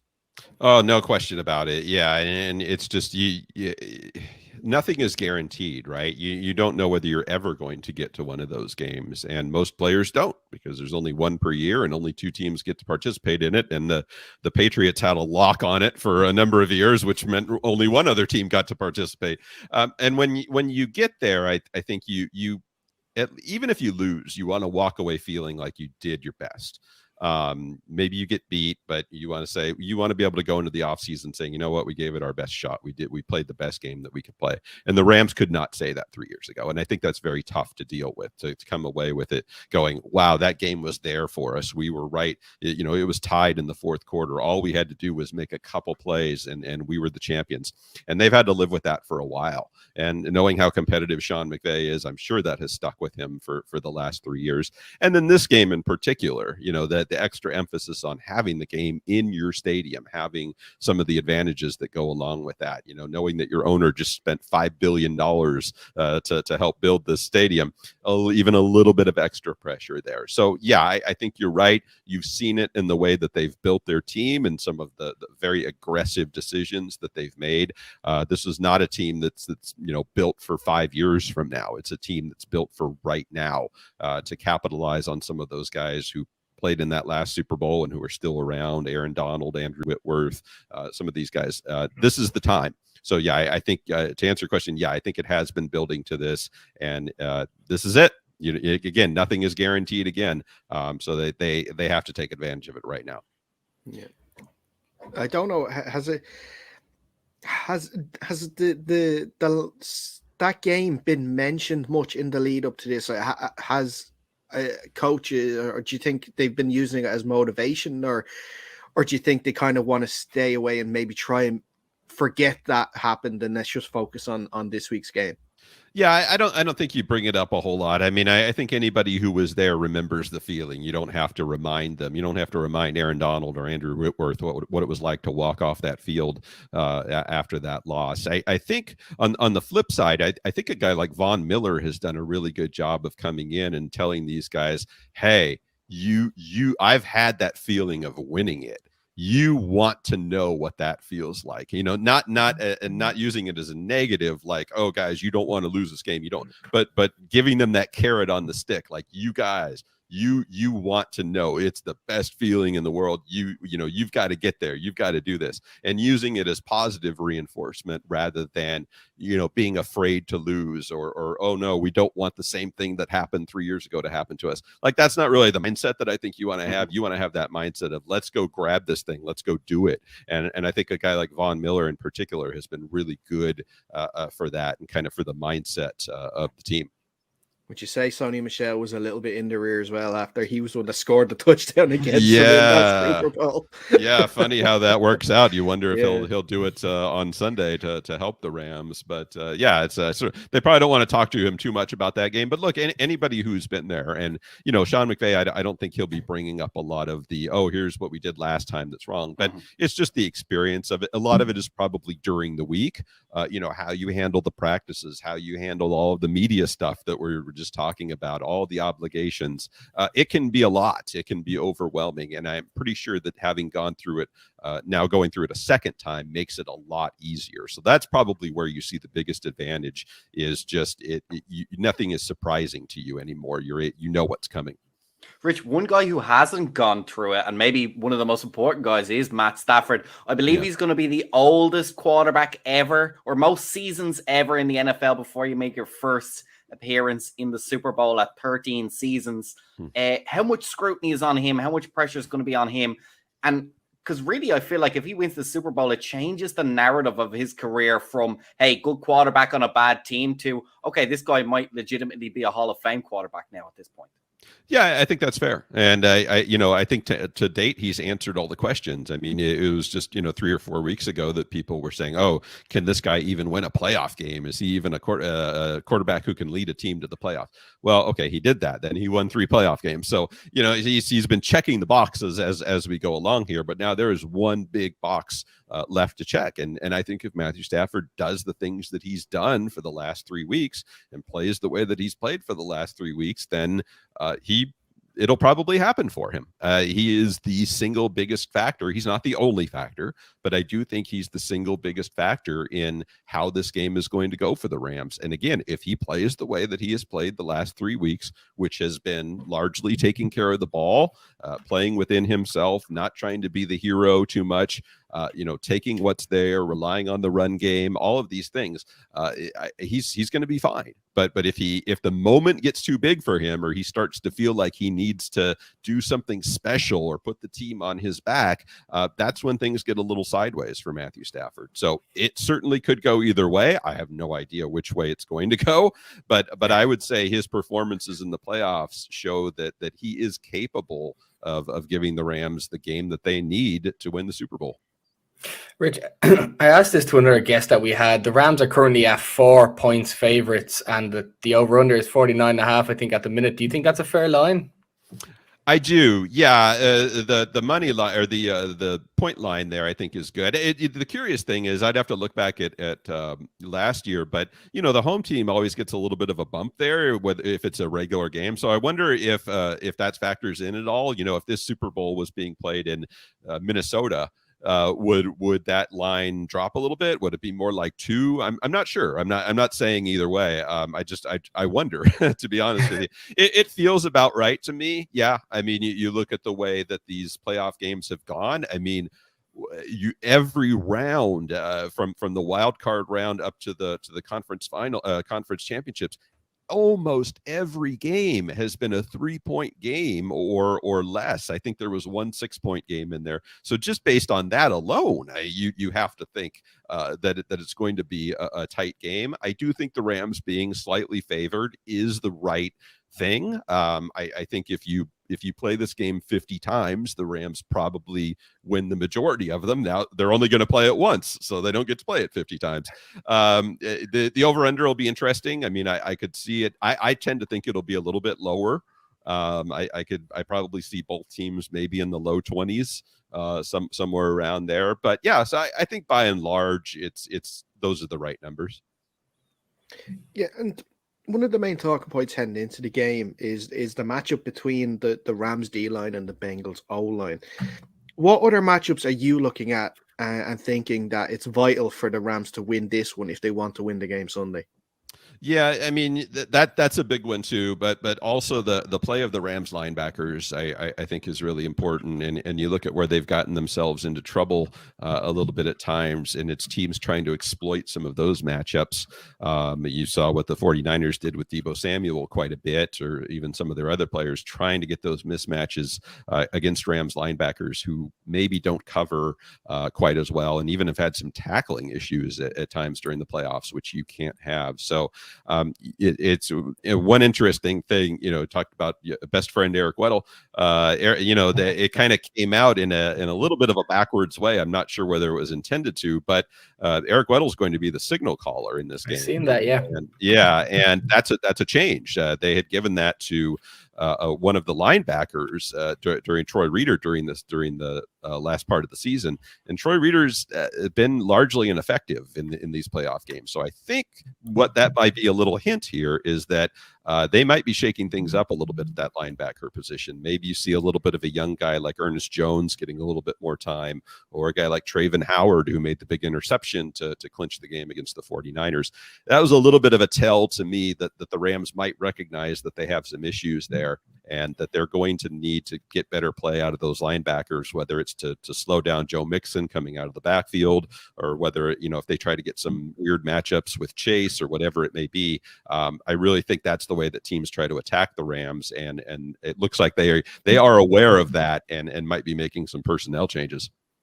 Yeah, we've seen that Jalen Ramsey is sort of like to move around this season in the cornerback position. Do we think that he's going to have a bit more of a assignment role on Sunday, where he's sticking more to Jamar Chase? And if that is the case, then when it comes to the cornerback on the opposite side with Darius Williams, who maybe hasn't had his best season considering the heights that he hit the year before, and going up against Tyler Boyd and T. Higgins. Yeah, that's a big decision for the Rams. If I'm them, I do stick Jalen Ramsey there, because I think that's the matchup you have to win. And it doesn't mean you can afford to lose the other ones. It just means that's the matchup you must win. So I think putting Jalen Ramsey there, you don't want to look back the day after the Super Bowl and say, we lost this game and it was because we didn't cover Jamar Chase properly. So I think based on that, you do that. You're right. Darius Williams is a really big X factor in this game, because he's played well at times. He's had a rough playoffs. I don't think there's any way around that. When you see teams targeting a Rams cornerback, it is almost always a Darius Williams. So they can give him some help there. A guy like Nick Scott at safety has done a fantastic job in these playoffs, and I think we'll get a lot of playing time. So you can help those guys out if need be. But yeah, Darius Williams really important. A guy like David Long, if he can get in there. Robert Rochelle has a chance to play. A really young guy who doesn't have a lot of experience, but he's coming back from an injury and could get in there and be part of that rotation too. So I think they're going to have to be pretty nimble with that during the game, and just keep an eye on it and see what those matchups look like. But if I'm the Rams, I put Jalen on the best guy and just let the chips fall where they may elsewhere.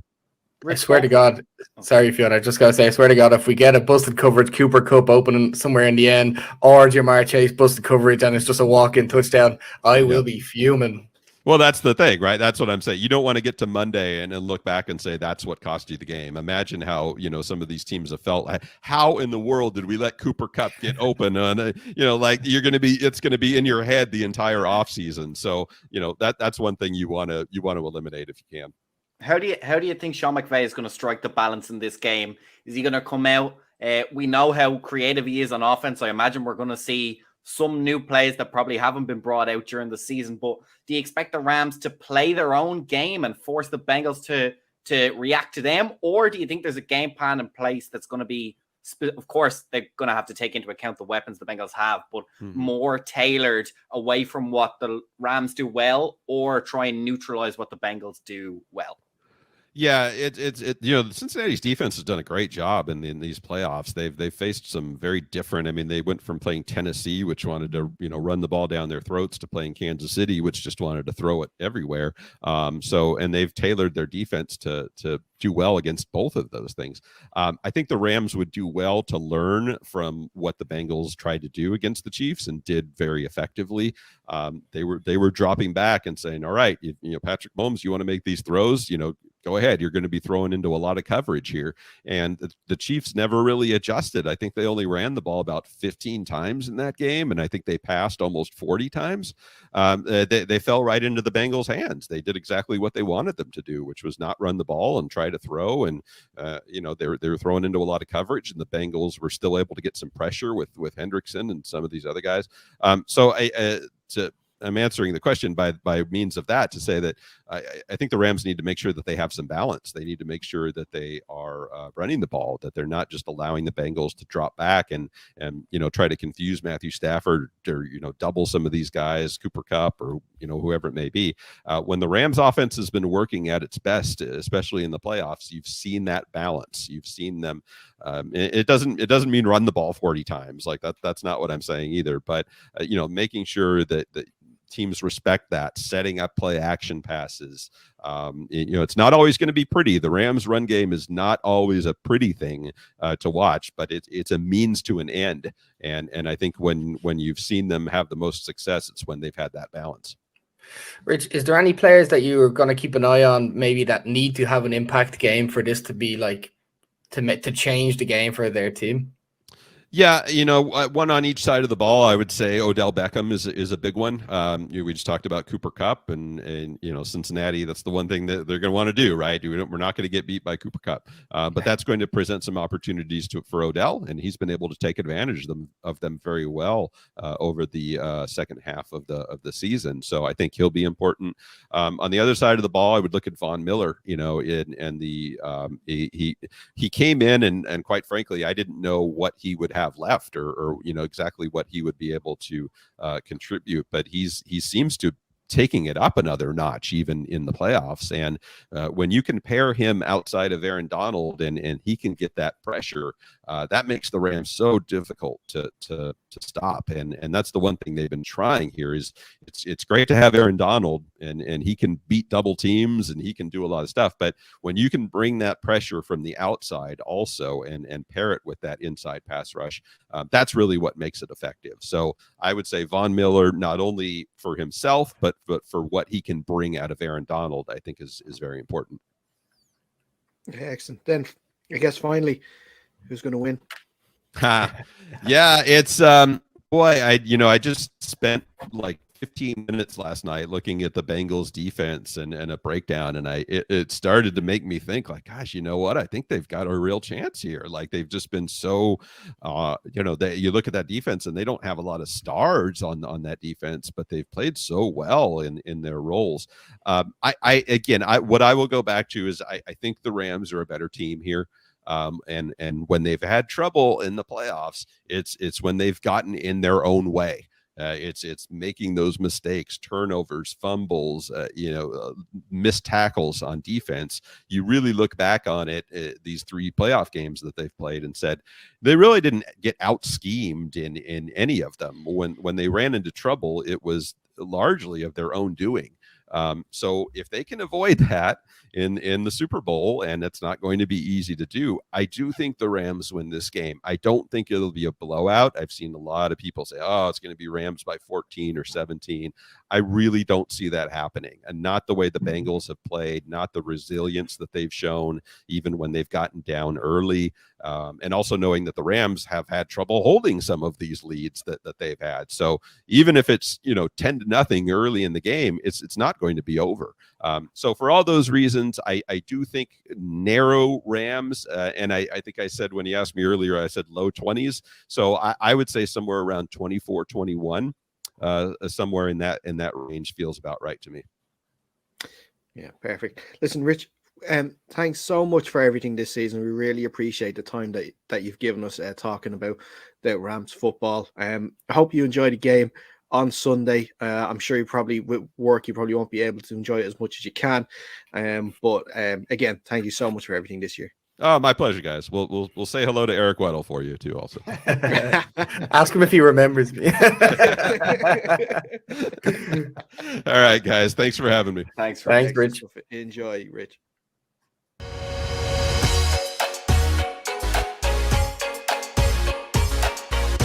So you've heard all of our guests there speaking ahead of the game, but we're going to take this part of the show to actually give our own views on what we think is going to happen on Sunday. Fiona and Jake, you've heard all of our guests talk about what they think is going to happen. Let's start we'll start actually with who we think is going to win, and then we might throw in a few if it's going to go over, who we like touchdown wise, maybe a few fun prop bets we can think of there during it. But I'll start with you, Jake, on this one. Tell me a little bit who who do you think is going to win? And give me a little bit of reasoning why you think they are. My heart says Bengals. I would really want to put the money on the Bengals. I feel like they have as good a chance as any team in the Super Bowl, but logic stands to me. I think the Rams are the stronger team, and I don't know. As much as Matt Stafford crumbles, the rest of that team is fairly strong. So a Bengals offensive line against that D-line, stuff like that, these thoughts come into my head. So I think I'm going to have to go Rams on this one. I'm going to go for the Bengals. I think, yes, on paper, the Rams have a better team. But here's the thing. Until Matt Stafford proves that he's a big-time player, I don't believe that he's a big-time player. He played for the Lions, and he threw a ball with a dislocated shoulder or something. Everyone thinks he's brilliant. But Joe Burrow came back from an injury and has just slaughtered the whole league, looking really cool while doing it. Everyone's worried about that D-line, and yes, it's a fantastic D-line, but they've played some not quite the same level, but some really high-level D-lines. The difference is this isn't like the Chiefs in the last Super Bowl where guys went down and all of a sudden the line is terrible. Joe Burrow's been playing with a terrible line all season. He knows. He's timed up. He knows everything to do. So, yes, I agree that the Rams have a better overall football team, but when it comes down to it, I always put my money on who's the better quarterback, and I just have too many questions left about Matt Stafford. So I'm going to go for the Bengals and Joe Burrow. That's fair enough. That's fair enough. Sorry, Jake, were you going to say something there? As I said, my heart really wants to go with the Bengals. It's a better story. It's just Joe Burrow is so likable. That team is so likable. And well, I mean, it's nice to hear Matt Stafford finally get to a bowl game, but I would much prefer the Bengals to win. I just don't know if I have the balls to pick them. For all we talk about Sean McVay, and he is very creative as a head coach and that offense, but he's a little bit suspect when it comes to head coaching in big time games. The Rams have not been flawless on the run in. They were not flawless 3 years ago, as we just spoke to Rich about. So, I mean, I don't think it's a guarantee that this very good squad actually plays very well in this Super Bowl game. I'll give you that one, but let's just remember 3 years ago, Jared Goff was the quarterback. So and now Matt Stafford is the quarterback. I don't know if that's he was infinitely better. Like, he's so much more better. The things he done with that Lions team. Exactly what we've seen Goff do with the Lions team compared to what Matt Stafford has done with the Lions team, I think speaks for itself, really. Is a fair comparison. Yeah, it's interesting, isn't it? Like, Fionn, you summed up perfectly there as well with Sean McVay. Him and Kyle Shanahan come from the same tree, and they seem to have this deer and headlights approach when it comes to like the big games. We've seen them play in one Super Bowl each, and they've messed it up.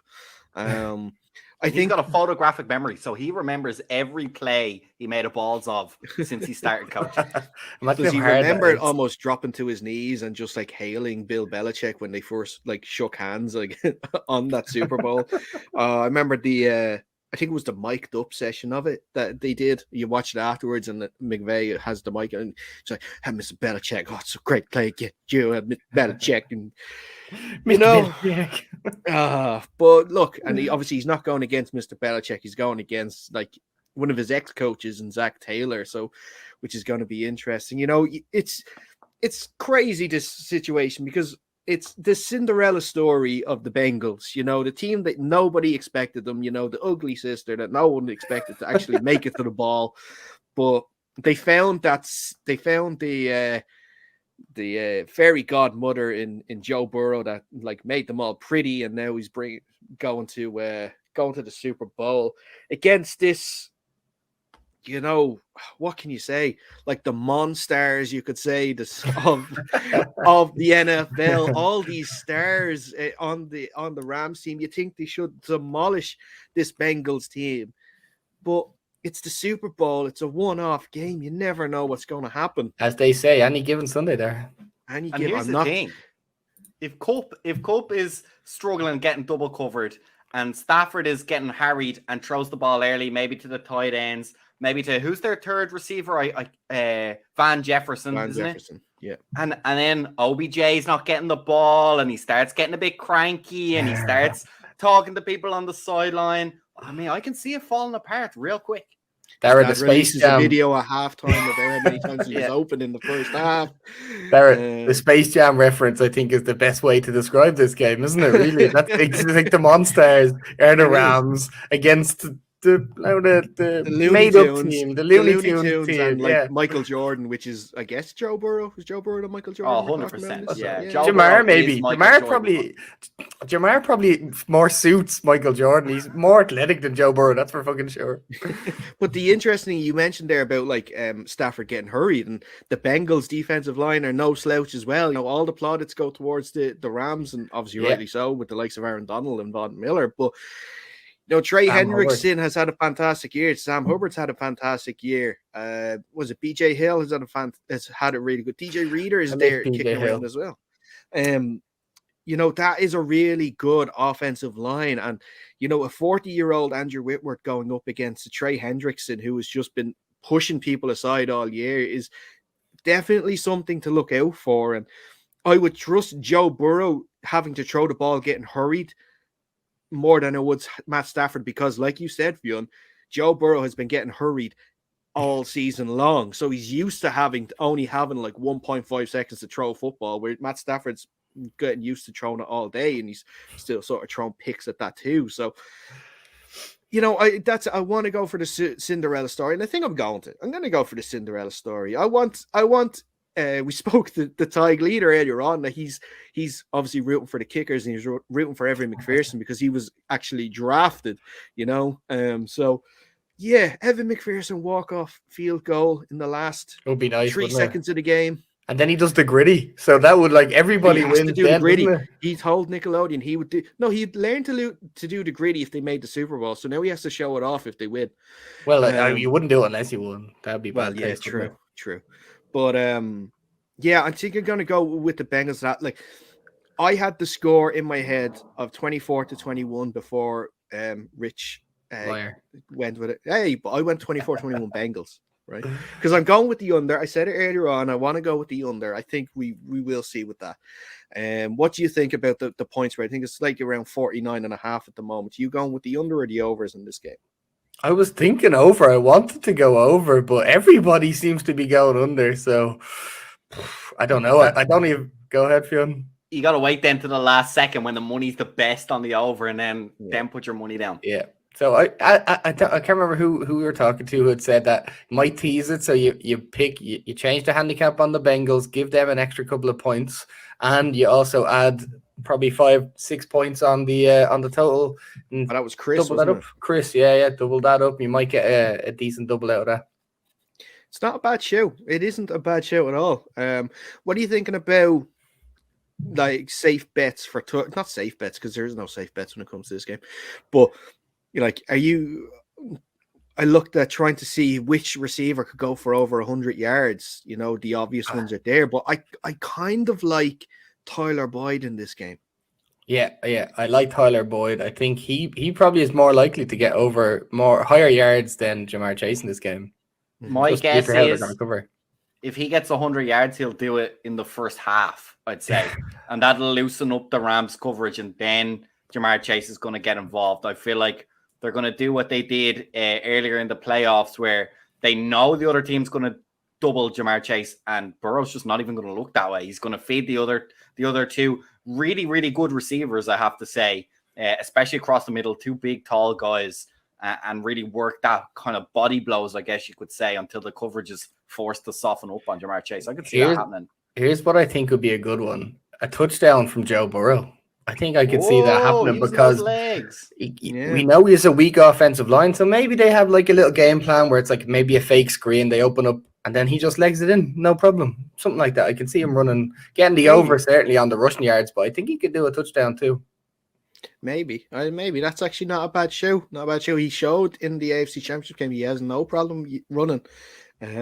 So that could be a good one. I know you do mention about the defensive or special teams touchdown. I like putting them on as well when it comes to Super Bowl day. Always do one of them on the Super Bowl, just because it's a bit of crack, and then because you always cheer that little bit harder when it's a defensive or special teams touchdown. I think it's always fun. And then maybe an opening kickoff return for a touchdown, you might get cheeky odds on that one. Yeah, opening drive touchdown's alwaing always good too. No, opening kickoff. But opening drive touchdown, though, good too. You know, just saying. Is that the same thing? No. On the kickoff, a return for a touchdown. But it's still a drive, though. Well, actually, you would still win your bet, but you would get infinitely better odds on the kickoff return. Yeah, for true. Like, sorry, usually better odds. I think I'm going to push that overtime. I think it's been so tight these playoffs. I think it's going to go to overtime. And so for that as well, I'd probably push the over because I'm pretty sure the over gets included in any of that overtime stuff, right? It's not just 60 minutes. So yeah, I guess I'd push the over on the overtime. And yeah, I think probably Bengals to cover the spread because I reckon they're going to win last minute McPherson field goal in overtime. I could see that happening. I think that's pretty good. I could see it happening. I know, Jake, you said the Rams. Do you still think, though, that the Rams will cover? No, I like the Bengals to keep it close. I like the Bengals to keep it close in this one. I think they can at least keep the game interesting and not let it get too out of hand. We know Joe Burrow come back from basically nothing if he wants to, so I could see that being a close game. The +4 for the Bengals seems like a good show. Yeah. Okay, excellent. I think that's a perfect place to wrap up this edition of the show. It's been a marathon. We thank you if you have stuck from minute 1 to the end here. We thank you so much. We thank you for tuning in for any part of this. Like we mentioned, if you did miss any of our chats, we will be releasing them as individual podcasts and individual videos, on our YouTube. So just search Under Center Podcast on YouTube or wherever you get your audio podcast. You'll see them all lined up there. You'll see the full shows also lined up there if you want to watch it in that way instead. Thank you to everyone this season who has tuned in. We've really appreciated it. Anyone that's interacted with the show, we really appreciate it. I know I'm sounding like this is the end. It's not the end. We're going to be back next week reviewing the game. But, it felt like that just because of the length of the show and the amount of work we put into this. It's unreal. And lads, all I can say is I hope you enjoy Sunday. I hope I do too. I hope I win a lot of money and I hope I enjoy it. Yeah, we'll find a way to enjoy it one way or the other. Excellent stuff. And that is where we're going to wrap it up. Also, make sure you follow us on our social channels, YouTube, I said YouTube, Twitter and Instagram are both the exact same at @UnderCenterPod.